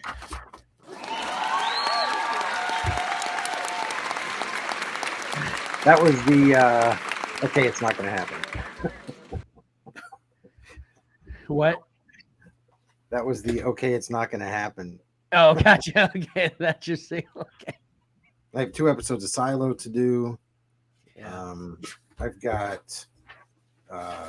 I've made notes here. Finch and For All Mankind to do. Those look really good. I want to watch those as well. Yeah, I can't wait. I've actually told my wife every day to watch Finch. I can't wait to talk to her. I can't wait to talk to somebody about it. So, yeah, if you want to, either one of you get on that for me. I got some positive venting I need to do. Well, but I don't want to spoil it. I definitely don't want to spoil it any more than I already kind of told you about it. So I'm going to guess one of the 3 people in that poster dies at the end. Come on, 3 characters, not people. All right. 1 of them, 2 of them, all of them. All right, Pat, try it out. See. There was a movie I watched. I may have mentioned it to you guys.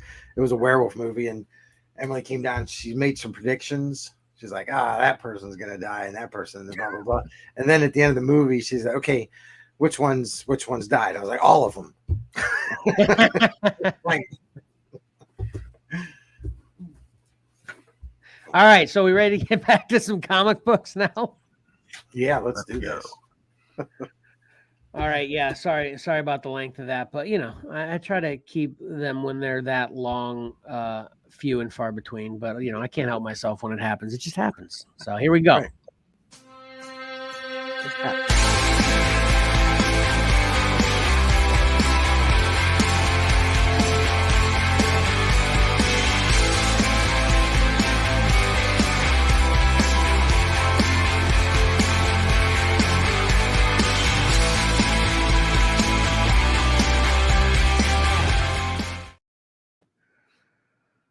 right, what do we got?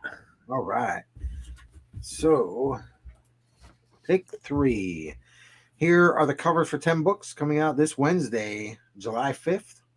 And the Xcellar Group and our families selected our 3 favorites. And we'll start off there with Spawn 343 by Keybar. I've never heard of that artist. Interesting. Nice, me neither.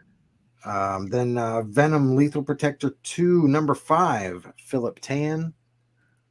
And I love the Doctor Doom. After seeing this, I was like, dang, now I want these. Let's go get the other 4. Next up, X-Men 24, another one of the Mark Brooks corner box variants. Then Marvel Zero, number 1, Patrick Gleason. This is a one-shot, and this collects the 2023 Free Comic Book Day Spider-Man books. So these are all kind of resets of those. Okay. Then we have Daredevil number 13 by Stephen Mooney. Thor Annual, I guess number 1 or 2023. That might be how they're numbering them now. By George Perez. Captain America 750, another George Perez. And then Extreme Venomverse number 4, Lionel Francis Yu. Night Terrors Ravager number 1 by the Francisco Matina, a legend from Cover Combat 4. Then, Maleficent number 3 by Jay Lee. So Man, this is a great week in my opinion. It's an epic week. What say you, Pat? I do not share that opinion. I agree with Patrick. I struggled. I was like, Are you serious? I went through. I think I had 4, and then I was like, "Come on, man!" Well, I was shocked that Extreme Venomverse wasn't Scotty Young. First of all, when I saw that, I was like, "What?" But yeah, that character is very Scotty Young like. Yeah, and then you've got Venom Noir back there, which I think would be cool if his tongue was. I might just wipe that out. Well, I was distracted with Marvel Zero. Can anybody guess why that cover? Which I like the cover, but it's a little distracting for some reason for me. Can you guess? No idea. Are they looking eye to eye?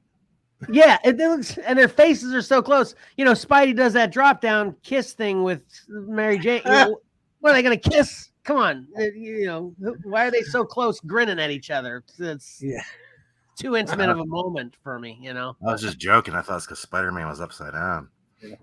Oh no.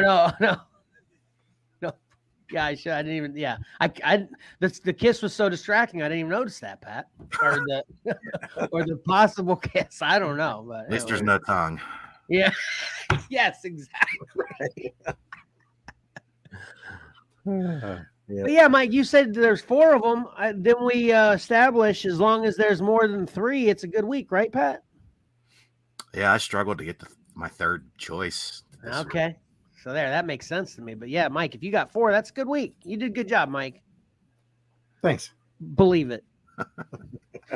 and then I think the picks that kind of went around my house, you know, were so diverse. You know, it wasn't which happens typically in my house is there's 2 or 3 that are popular, you know, that are consistent amongst us all. It was kind of all over the place with my my house as well too. So I took that as a positive. Yeah, there's a lot of good ones here. I could see that why they'd pick that, and I see why I picked mine, of course. So anyway, I like. And I guess as long as every cover gets at least 1 vote, then I guess it was a good week. Validates you. Yeah. That happened this week. Every cover had a vote. Okay. Awesome. Good. Exactly. And there have been weeks where covers, 1 or 2 covers, didn't get any. Like, yeah, that's when you know. Yeah, right. Yeah. So, all right. We'll start off with the 3rd place cover. We've got Maleficent number 3 by Jay Lee. Sorry, I noticed that I screwed up the date on that graphic. Oh, you said 6/28. I didn't change it from last week. It's going to be the 5th. Yeah, the 5th of July. Yeah. I was rushing too quick. Yep. All right. Sorry about that. Go ahead. I Nobody didn't knows even for me. Yeah. Now we're going. Did you say the 5th of July in your monologue, Mike? I think you did, right? did. Okay. Yeah. Gotcha. So Anyway. Jay Lee with Maleficent number 3. I loved this. I picked this. You don't like this one, Pat? Yeah, Pat likes this. Oh, Pat, you're muted. Yeah, sorry. This was my I had to pick a third one, so this was my last so one. he acts like it. Yeah. I like the blue. Yeah, exactly. I'm really enjoying like when it has. There seem to be a lot of covers that seem to be doing this kind of thing. A big bright color in the as a backdrop. It's yeah. I liked it. So anyway. All right. Well, speaking of bright background, number 2, we have Daredevil. Number 13. All right, this was not one of my picks. Was this one of your picks, Pat? No, it was not. Mike? Yeah, I picked this one. Let me see. This was all my family and part of Kevin's family. Yeah. Yeah, I didn't pick this one because this one seems like it's incomplete art to me. I mean, it's like, where are the details? Give me some details, They're in the fire. Yeah, but you know what I'm saying? It's like his face is missing, and it's like I don't know. And his right leg is missing. I don't Look at it. Look at it like his right leg is missing. Tell me I'm wrong. If he was standing there, but he's in motion. I understand, Mike. Art Adams does that all the time. I know. I get it. Anyway, yeah, that's why I didn't pick this one. It's not a horrible cover. I'm just giving it a hard time. Yeah, well, obviously it's not. You're right. That's true. Science. I'm just and then then you didn't choose the A cover, Mike. The A cover. Yeah. What I should have probably done was enlarge that picture. I just looked at it and went right past it. So now I'm questioning. Maybe I should have gone to look at that one a little bit more. Seems like you should have. I didn't. I haven't seen it yet, but there's not much to it though. There's just 2 that's- characters and then a white background. Yeah, it's just my Daredevil bias coming through. Sorry. Well, now I'm going to look it up before the show's over and we'll share it. Okay. I want to see that, please. Okay. All right. What is the great cover? Maybe I'll slip it into next week's and see if it gets some some votes. That'd be interesting. Yeah. But you'd have to lie in your intro then. Yeah, I can do that. I wouldn't lie. He's been doing it all along, Kevin. Yeah. He just makes up these totals. Yeah, I don't get any votes for this. I just discard those. I'm like, yeah, I got it. Right. This is Mike's pick 3 after all. Right. Yeah, these are the 3 that I pick. Everybody else's vote. They don't even matter. Got it. That's not true. I count everybody. All right, and finally, number 1. Oh, We've man. him-hawed around enough. We've got No. Marvel Zero. Come on. Because everybody likes kids like chains, and yeah, it's, I didn't see that until you mentioned it, Kevin. I mean, seriously, how are their faces going to be so close together without them punching each other? I think maybe Spidey just dropped in on him real quickly. Kind of like a real funny. It's like, hey, we're just catching that instant right before the fight starts, essentially, kind of thing. yeah. Okay. I don't know if it's really a fight because is he going to fight Venom here? I don't know. Yeah.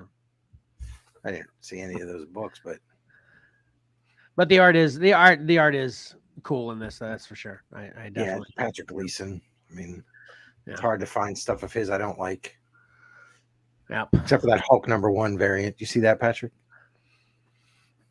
It's not ringing a bell. Yeah, it looks like it's pretty neat, but it looks like he drew it with a crayon. You have to grab that one too. Yeah. So during your segment, I'm going to be pulling up. So we've got Daredevil 13 and Hulk 1. Okay. Fair enough.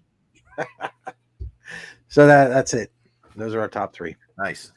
All right, cool. I agree with one of them, not 2 of them, I guess. Whoops. Oh, good job, Mike. It was a good job. Don't beat yourself up. Thanks. There you go.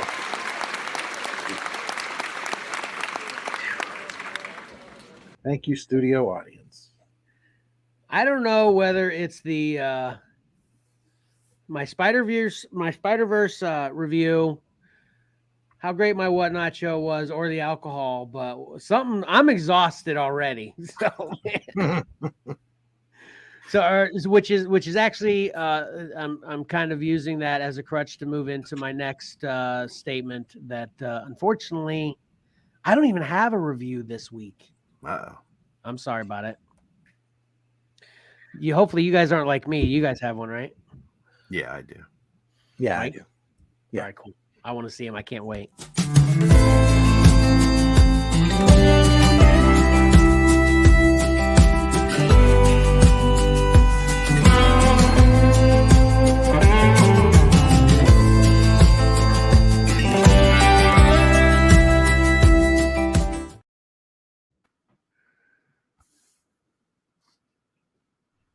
Yeah, your grandpa's chiming in. That was a great Whatnot show. Yeah, thanks, your grandpa.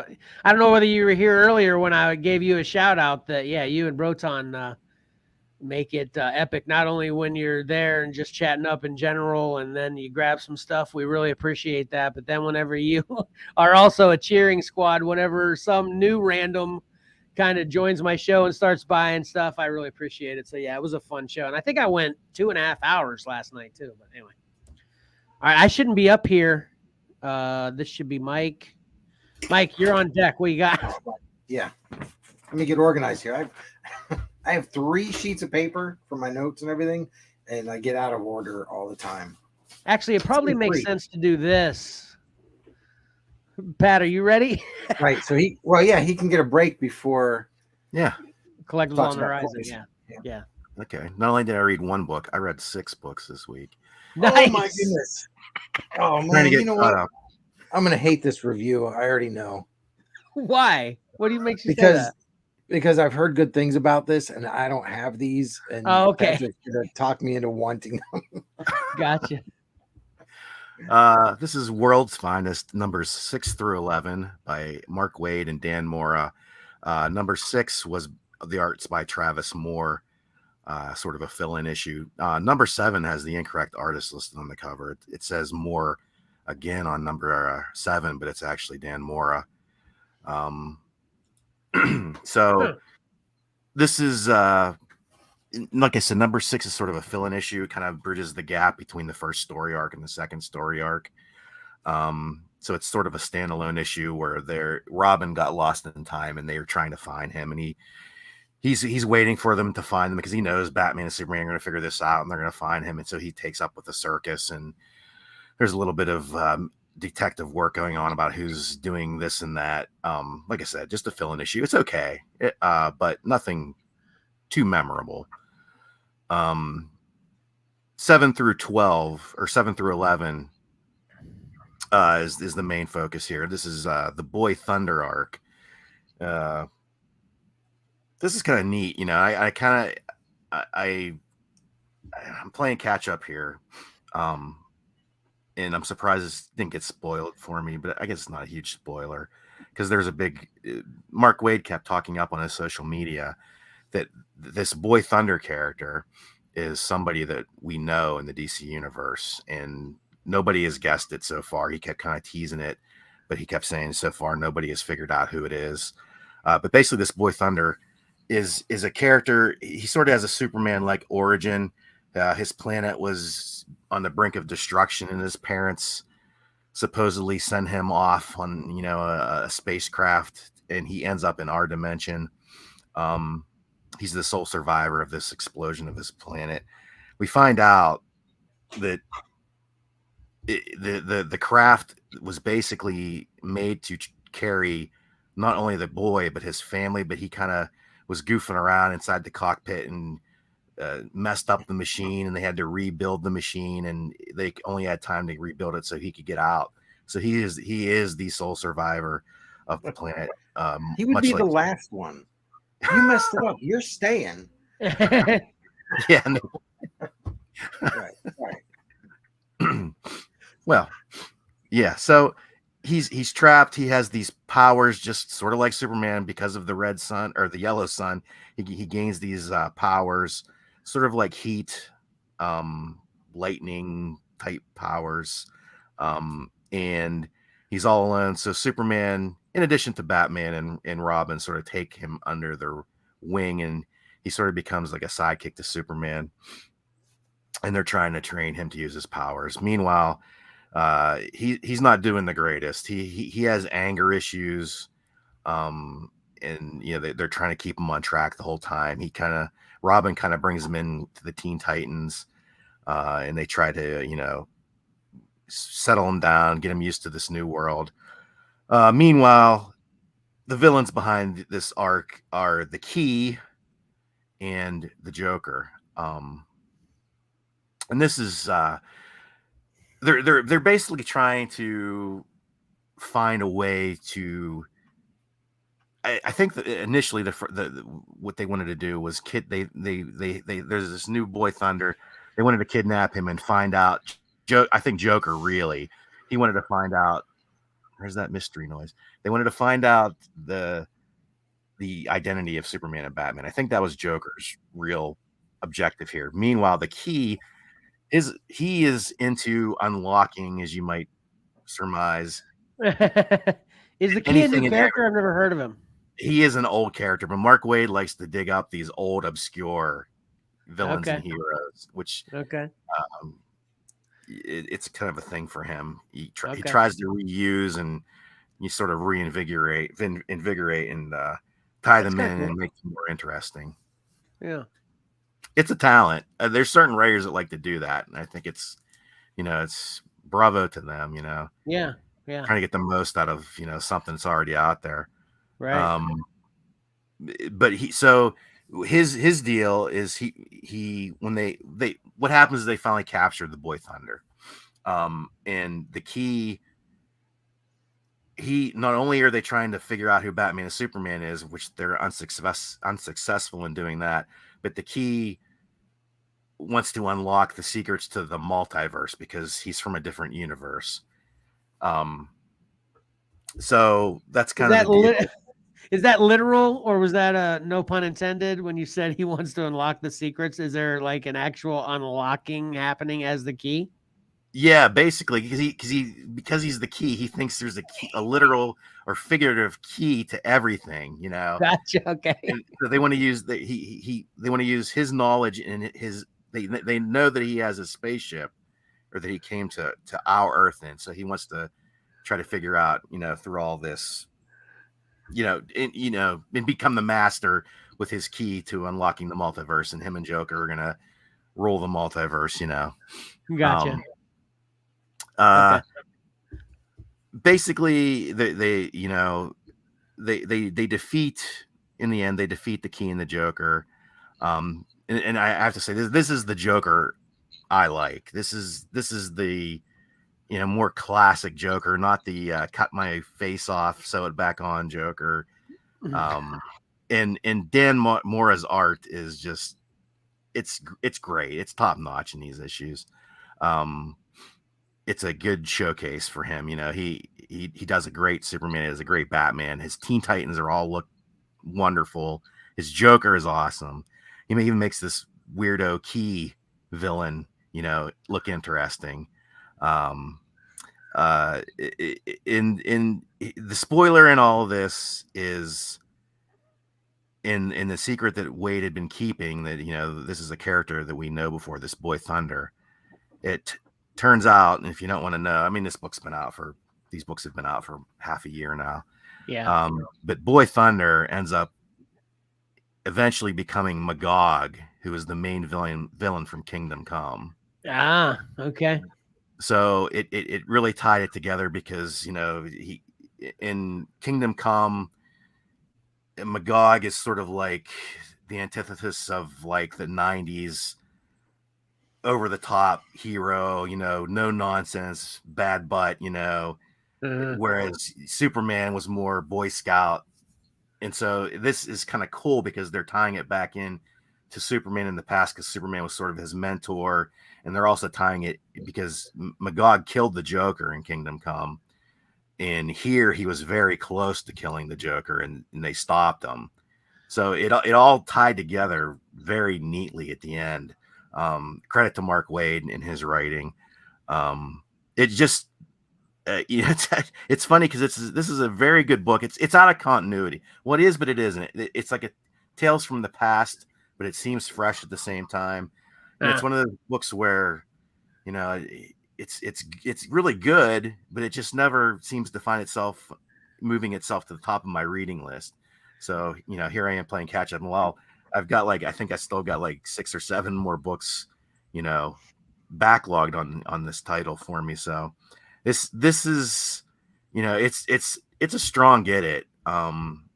It's one of the 3 DC books I'm buying these days. Not, now they've added Mark Waid's also doing a Teen Titans book. So we'll see. That may be another one added to my stack. So, but he's doing great work. He's sticking to his strong points. He's doing these classic characters and digging into that minutia, like I said, using these old characters to their fullest. And like I said, just comes down to a strong get it for me. Very cool. Yeah, I heard that this was one of the best books coming out of DC since its inception, over a year ago. So what does that say? It's like it's not current continuity. Yeah. So what's that say about DC as a publisher right now? Yes. Yep. Hey, Mike, what is your list again? You're going to show us as Daredevil 13A cover. What else? What was the other one? Patrick Gleason's Hulk variant. All right. Can you also find a picture of Key? I want to see. Want to see Key. That's what the recap will be today. Just the images we didn't see. Yeah. That's funny. He's not featured on any of these covers. Well, maybe he is in the cards there. I don't see him right off the bat, but yeah. What you said about Dan Mora's art. Yeah, he's an amazing artist, and that's why I kick myself for not getting these. I love his art. I've never been a fan, I may have mentioned this, of the split faces, 2 characters. Yeah. On that issue 11, he does it perfectly. And my hiccup on it is things don't line up. It's like, oh, look at this, boom, and things don't line up. That's perfect. Yeah. Yep, that's true. I don't like those either, but yeah, that actually looks pretty cool. I agree. That's how you do it. Yep. Yeah, he's quickly climbing my list as favorite art. He's just very good. He's a very good storyteller, very consistent artist, and he's been around for a while now, a long time. So yeah, that's why he's the main reason I got that series Once and Future. Yeah, because his artwork, I was like, this is phenomenal. Yeah, he's awesome. Well, it gives you something to look for. Yeah. Yeah. More to put on the list. Yeah. Usually when I find them, in my secret areas, it's like they're like $2.99, which is a great price. I don't know if these are $3.99 or $4.99. I think these might be $4.99 books. So yeah. All right. Fine. I'll get them. Get it. All right. What you got, Mike? Well, I read Bryn Mawr #1. Oh.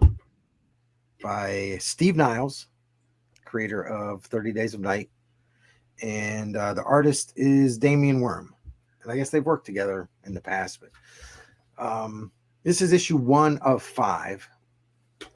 And I'll do so some of the interior artwork is just, it's really good. I really love it. That is pretty cool. Yeah. And it's got a real small, it takes place on an island. So it's got kind of it really has that small town island type feel.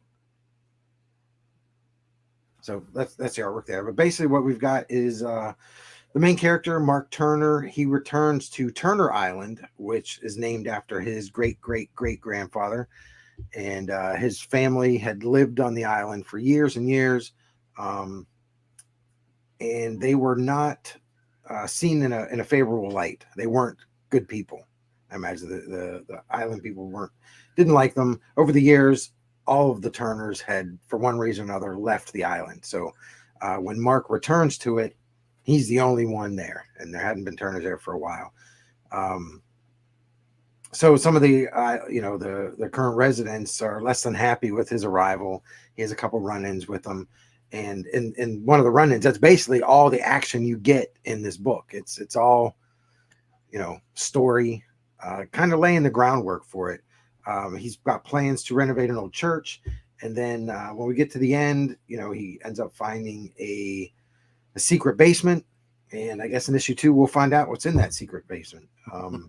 It's got a great atmosphere that's created by the art, the dialogue and the storytelling. It's kind of just basic, really nothing out of the ordinary.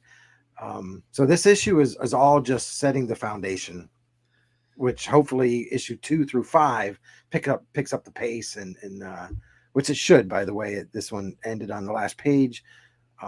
So I would say this is a get it if you've got an extra $4.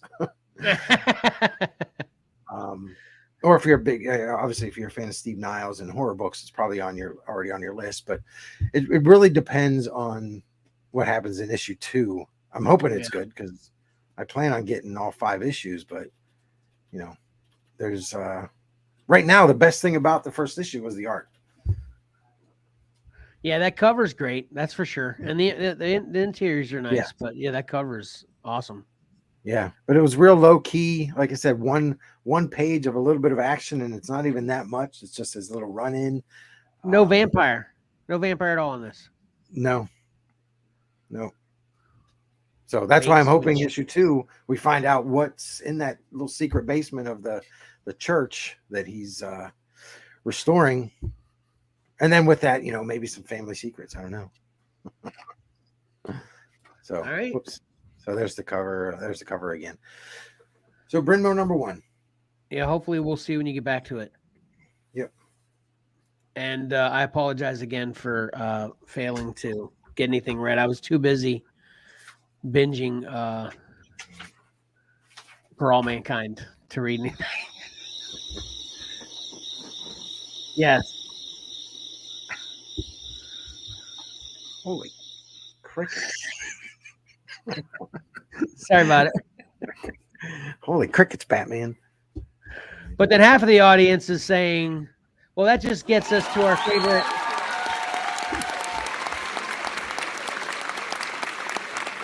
Yes. To Mike and Pat. That's all for you. Good job.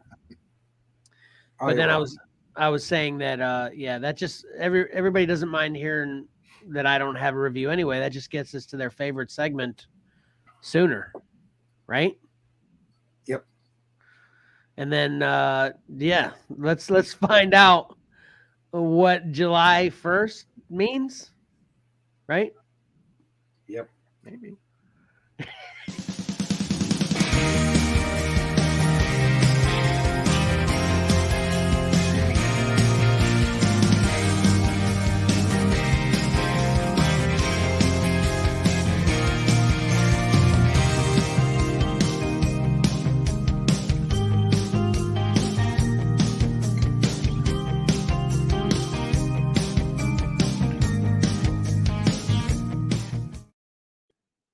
I have a guess what July 1st means. I just came up with it while I was watching that. Okay, go ahead. Is it GI July? Well, you're on the right track. It's July 1st, and that means not GI June, not Joe I June. Yo Joe June has come to an end. Right. Gotcha. But we still have the memories, including what was announced this week. So first up, we'll run through these rather quickly. We've got the Crimson Viper. These are all general $25 retail Joe's 6-inch scale. We have I think this was one from the week we were off. We have a Desert Commando Snake Eyes, sort of that's cool take on Snake Eyes. Classic villain Firefly. I know he has a lot of fans out there. Tunnel Rat and Nunchuck, who I'm not familiar with. He must be a new character. I've never heard of him before. All are very cool. The last thing for Yojo June is, if you remember back to those Transformer crossover toys we've shown on Yes. occasion, this one was announced. This is the Transformers collaboration with G.I. Joe. This is the... Sorry, I lost my place there. This is the Soundwave Dreadnought Thunder Machine. No, that would So- make sense. That's good. Yeah, so this is basically Soundwave crossed over with the Dreadnought's Thunder Machine, which is their vehicle from back in the day. Soundwave and the decos of the vehicle, and then we get Zartan and Zorana, and we get, what's his name, Ravage, maybe, the cassette that comes out of Soundwave. I think his name was Ravage. But yeah, Soundwave was always a favorite of mine. The Dreadnoughts were always a favorite of mine. Whether they mash up 100%, I don't know. I think it's pretty cool. And does this have anything to do with, maybe this might be some kind of not only a toy collaboration, but maybe in what did Void? Yeah, the Void Rivals. I think it was just a nice coincidence. Okay.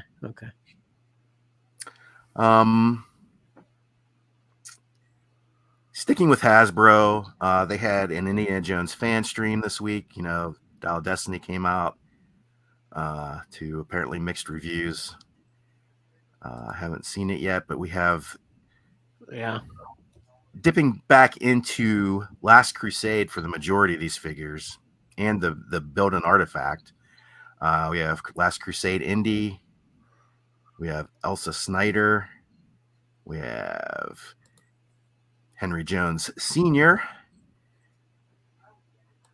Very cool. The Grail Knight. That's kind of a funny action figure. Yeah. And we get him for 15 minutes or not even that long, 10 minutes maybe. Yeah, and he did nothing but, And I'll show the other two figures and we'll talk about the build of piece that we have from the new movie Dial of Destiny. Jurgen Voller, Mads Mikkelsen, and we have Ronaldo, both characters from Dial of Destiny. And the build of artifact for all these figures is the Grail Temple display. That's interesting. Yeah, it's kind of neat. Yeah, the way they've done the artifacts for the line. And I guess we'll see what that means to us once we see the movie, right? Well, this is from Last Crusade, the Grail Temple at Last Crusade. So I assume you've already seen that one, Kevin. Yeah, definitely. But I don't remember a table like that with I thought I remembered them kind of just scattered throughout that room that the knight was in. Were they on a table like this? Yeah, it's been a while, but I assume they're doing what they know they're doing there. Yeah, I guess so. Yeah. Yeah, the way I remembered it was there was hundreds of them too. It was like maybe not hundreds. I might be exaggerating, but like 20, 30. It wasn't like just 4 or 5 they got there or whatever. Yeah. So, but anyway, it's been a while. Right. Yeah, I was going to ask you too. Are you familiar enough with Dial of Destiny? That one new action figure you showed there. Is that Jyn Erso's dad? Yes, that's Jyn Erso. Great. Now we got Lando. Now we got Han and Jyn Erso's dad. Yeah, Karen says she remembers the same as me for The Last Crusade. But anyway, I just like to make that correlation joke all the time. But anyway, here we got a couple Star Wars people in another not Star Wars show movie. You guys know who Ronaldo is? No, do you? I didn't until this morning because I wanted to look it up and make sure I knew what movie he was from. Okay. He's from the Dial of Destiny, but the actor is... Who's the actor? Can't tell from the likeness. Hold on, let me make my screen big here. No, actually, I can't. Who's that? Yeah, I couldn't either. It's Antonio Banderas. Shut up. Really? Wow. Yeah. Man, it's been a while since we've seen him in anything. I guess that's why we can't tell who it is. Man, when's the last time Antonio was in a movie? I can't even remember. It's been a while. Yeah, I don't know. He was big for a minute. I liked him a lot. So hopefully this is his comeback. We'll Just see. like I said with my review last week with Michael Bean's back, not back, because that movie's. But anyway, you know. I was just hoping this was a Indiana Jones comeback. Yeah. So Target is doing once again their summer geek out, and we have a few McFarlane items that are exclusive to Target. Exclusive as far as paint jobs and as far as these first two figures go, and that is the Jokerized Joker. What? The Jokerized Joker? Yeah, where's my other one? Oh no. This isn't going to work if I don't have the other one. There's a Jokerized Batman. He's not here. Where did he go? He's been captured by the Joker. So basically, it's two Dark Knight or the Christian Bale or era figures that they've re-released with more Jokerized paint schemes. And the coolest thing about it, coolest, sort of a strong word maybe. Okay. But the build-apart figures for the Bane are also Jokerized. So you're going to get like a Jokerized Bane out of this.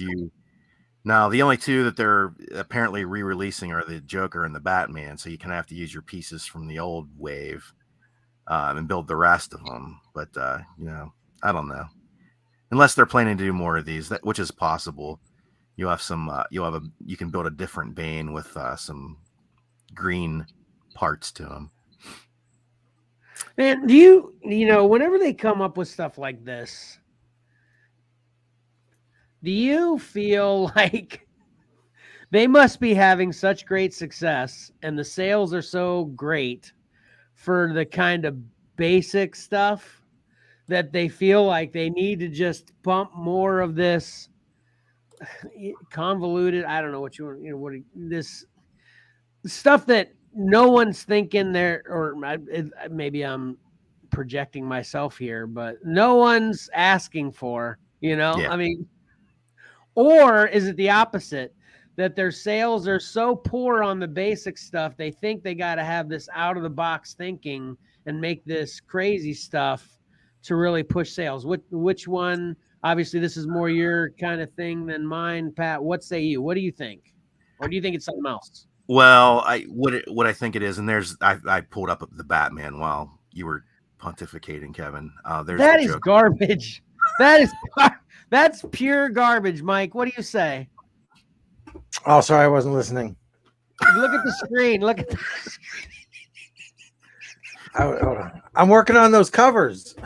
Well, look at what Pat has on the screen now. Drop it for a second. Hold on. Okay. Let me hold on. Let me have a look here. Let me make it. That's awesome. Shut up. I'm kidding. I'm kidding. Okay. That's ridiculous. Pat, do we agree on this one? Do you think it's ridiculous too? Yeah, I have no interest in it. Okay. Here's what it is. Here's what I really think it is, Kevin. Okay. Is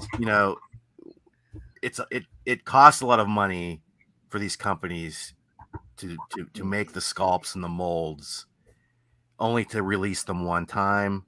Add to the fact that stores are always eager to get a quote unquote exclusive figure.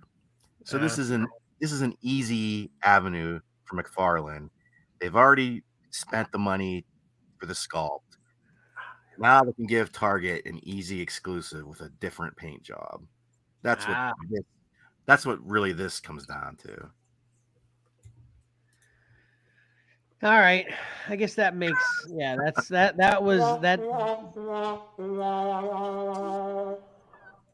doesn't go with either one of my speculations, which that's why I asked you, because I knew you would know stuff like that, and I guess that makes sense, right? Business wise, right? Right. Yeah. Yeah. I want to see. I want to know. Maybe one of our millions of viewers, or maybe a couple of them, when someone buys this and they have it at their house, and I'm not talking about once it goes on clearance or you find it at the thrift store. Okay, when you buy this from Target, I want to see. I want to see it. I want to see you what you're doing with it at your house. Are you busting it open? Are you giving it to your kids? You playing with it? Is it hanging on the wall like with pride? I want to know who's buying this this character here. Yeah, I'd be curious too. You know, and that you know, it goes to your point, to the whole thing. The scheme of things is there's not going to be many of these.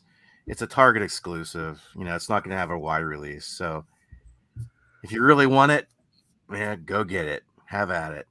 It's there for you. Okay. Yeah, the shelf is going to be full.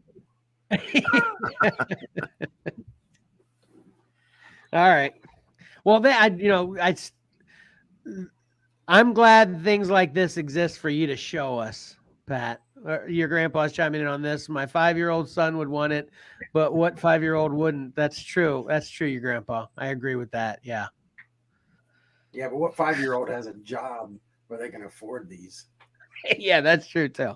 And actually, yeah, I guarantee even a 5-year-old would look at the shelves and be like, yeah, I'll take that Batman and that Joker over this Jokerized Batman. If you gave him the options. But anyway. Yeah. All right. What we got next?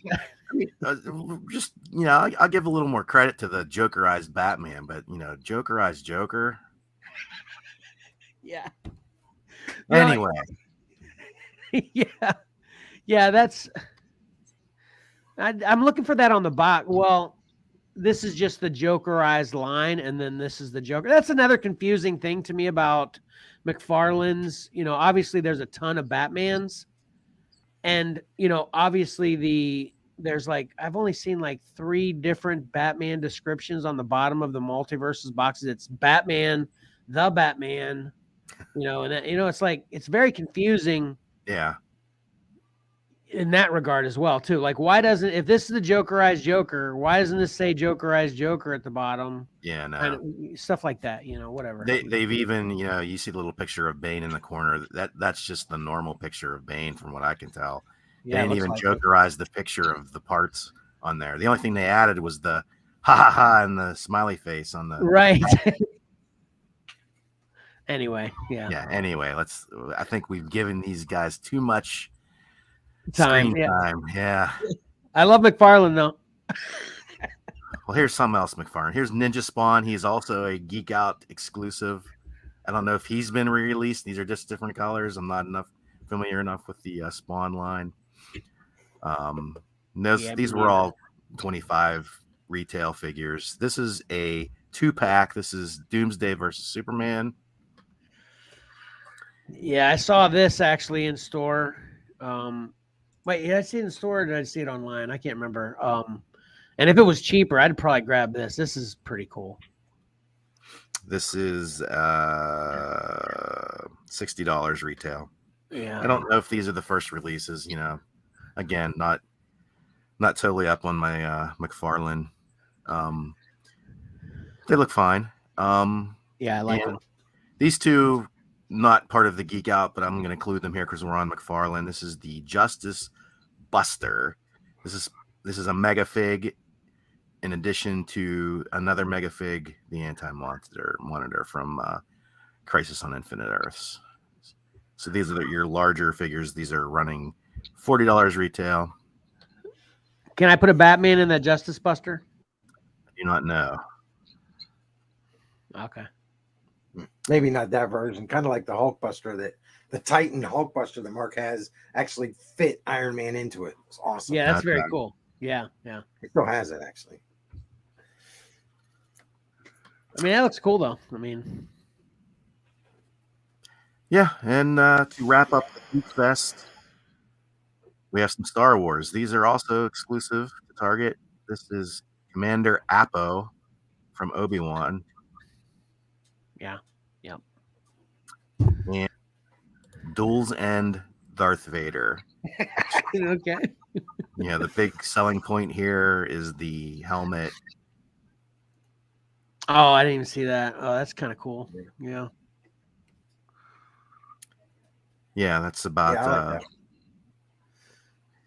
pretty nice job there, I think. Yeah. Yeah. Whether it's enough to justify buying yet another Darth Vader figure, that's up to you. Right. Um, Do people think this? You know, I always like to mock, the latest Darth Vader figure or whatever. But do people think that way about me with all the Boba Fett's I have? Is it the same? probably, yeah.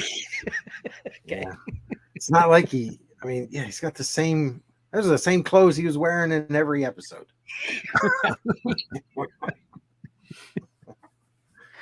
This is dirty, All right. dirty cape. Fair Right. enough. Fair enough. Yeah. Yeah. Okay. All right.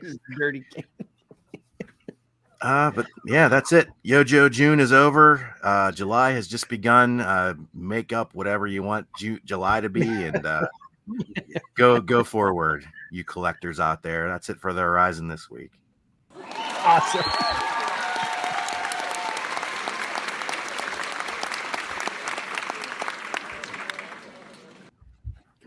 Well, I've obviously loved this show too because my face hurts. Anytime my face is hurting because I'm grinning and giggling so much like a schoolgirl, that's my rating. That's my rating system for how great the show is. So it's a great job.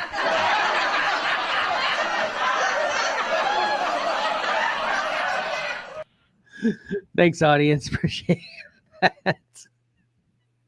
All right, so that'll bring us to the end, and then I guess we're gonna get some original excitement during the recap, though, right, Mike? You ready? Mm-hmm.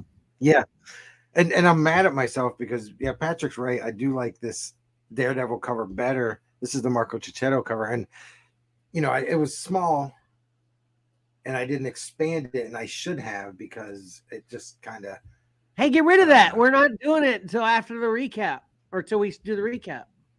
I thought this was the recap. I haven't. Did you forget about this? Anyway.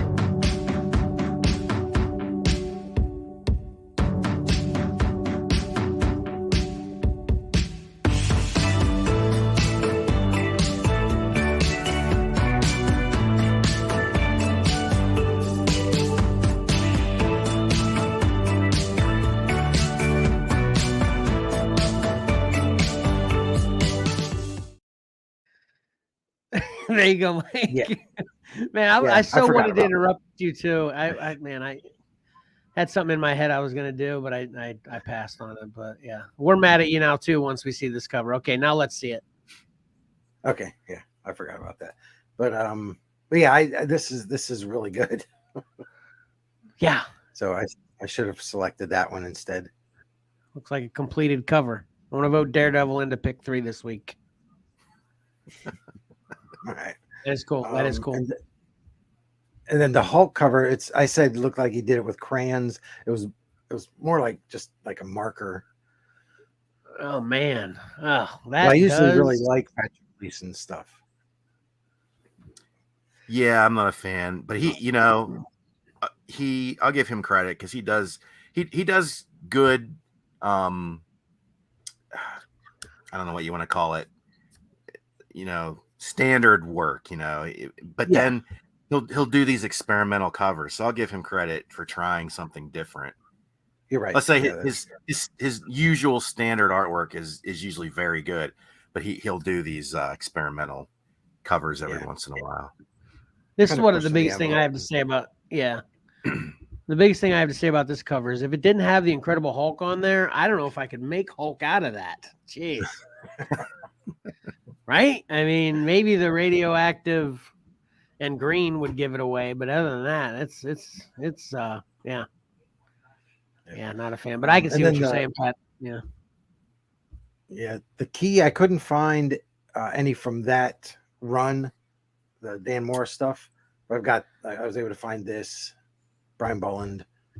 Probably from what I think this is what I can't remember what series Bolland did all those covers for. Is he undead or something? I don't think What? so. That's pretty much what he looked like. Yeah, I Yeah. mean, there's another. That looks like obviously the interiors of a book. I don't know which book. Huh. So that's basically what the Relative- guy looks like. Relative to Lobo. Hmm. All right, good So- job, Mike. Good job recapping what we didn't know we wanted to see during the episode. That should be a new I addition. have regular recaps. Yeah, that's what I was gonna say. That should be a regular addition to the regular recaps before the regular recaps. But let's get into the regular recaps then. Karen's chiming in that the key reminds her of the goblin. Okay, yeah, fair enough. I agree. All right, what you got, Pat? Oh boy. Apple TV is free for everyone. Well, I mean, mostly everyone, it seems. Yeah, Okay, right. Mike. I'll be finding that out soon. Is that your recap? No, my recap. Kevin's review for Across the Spider-Verse, I gave it. I don't think he didn't give his popcorn, so I think it's 5 popcorns, and they're all stale. Yes, exactly. Yeah.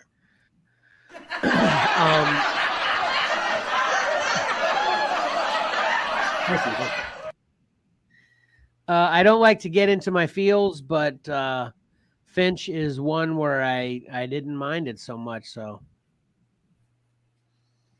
Once again, the wheel proves that you just can't ever trust what it might land on. yeah. I'm excited. I want to be more. Let's decide our own destiny here. I think the wheel was your idea, Mike. I know. I can admit when I'm wrong. I think you need to add a Mike's Choice slice to that pie. There you go. Yeah. Oh, there we go. Oh. Pat, see, this is what Pat does. He just says things that are great ideas. Because that's what it should be. There should be a Mike's Choice, Pat's Choice, Kevin's Choice, and and one of us gets to decide for everybody. That'd be great. Let me find my notes. Yeah. So anyway, whose recap was that? I don't know. I think it might be mine. Okay. I just had a thought when you were reviewing one of your movies. You said it's a post-apocalyptic movie. Yeah. And Finch. what's funny is that means all other movies are pre-apocalyptic movies. Yeah. That's true. But they're It's never true. described as that. That's From true. now on, they will be. Right. Yeah. Is this pre or post apocalyptic? I think when it comes to Kevin, I think that'd be the rarity. Right. That's true. Yeah. Never watches any pre's. Always post.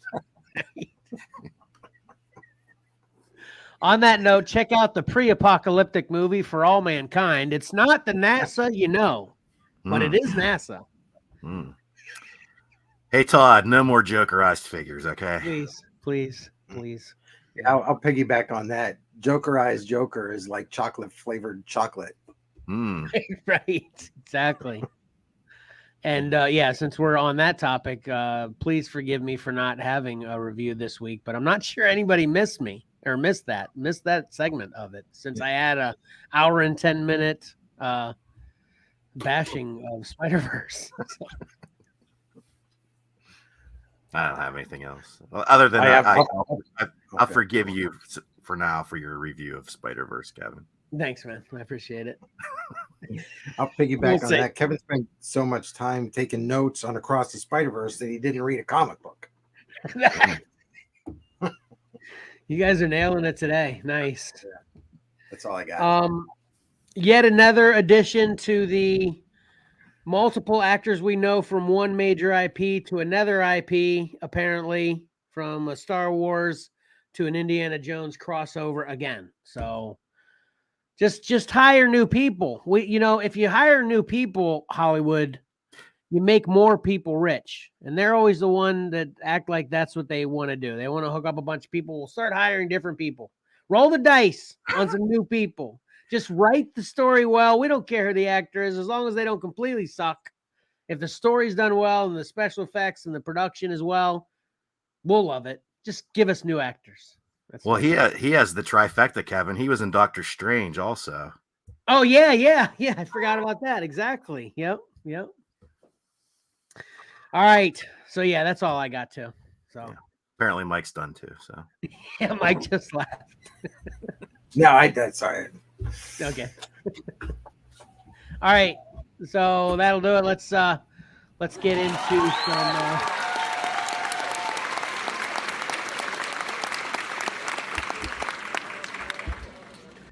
Thank you, audience.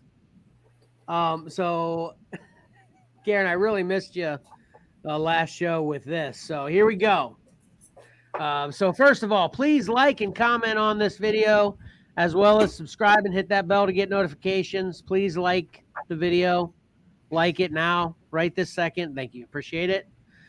Please subscribe to Comics and Collectibles in the Crawl Space on Spotify for podcasters or many other podcast providers. And please listen to the edited podcast of this live stream on Spotify that will be posted, God willing, later today or tomorrow. Sorry about being extra late last week, but our podcast numbers rivaled our live stream numbers last week too. So apparently I didn't upset too many people.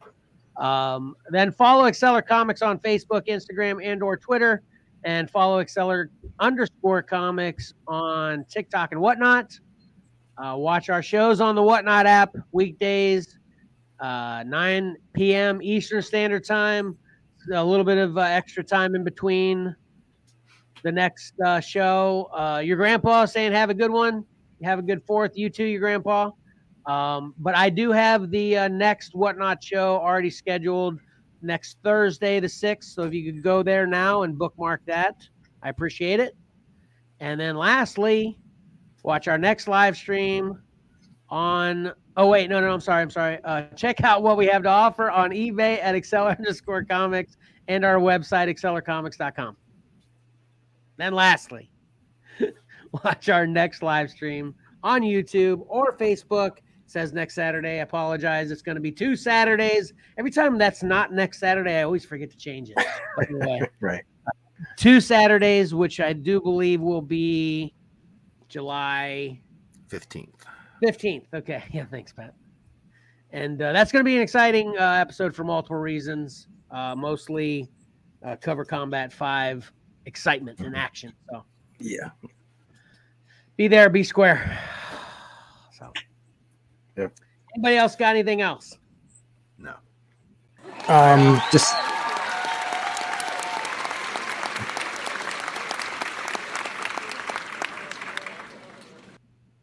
yeah, I do. Everybody have an awesome, safe Independence Day. Yes, definitely. I second that. Yeah. Appreciate you remembering that kind of stuff. That's appropriate, Mike. Good job. So Yeah, thanks. all right. Now, thank you for everyone that checked us out today, and lots of comments. Love it. Really appreciate you all being here and in the Whatnot show and everything else we do. So until next time, don't forget that appreciating great art is awesome and reading a great story is fun. So why not pick up a comic book and do both? Xcellar out.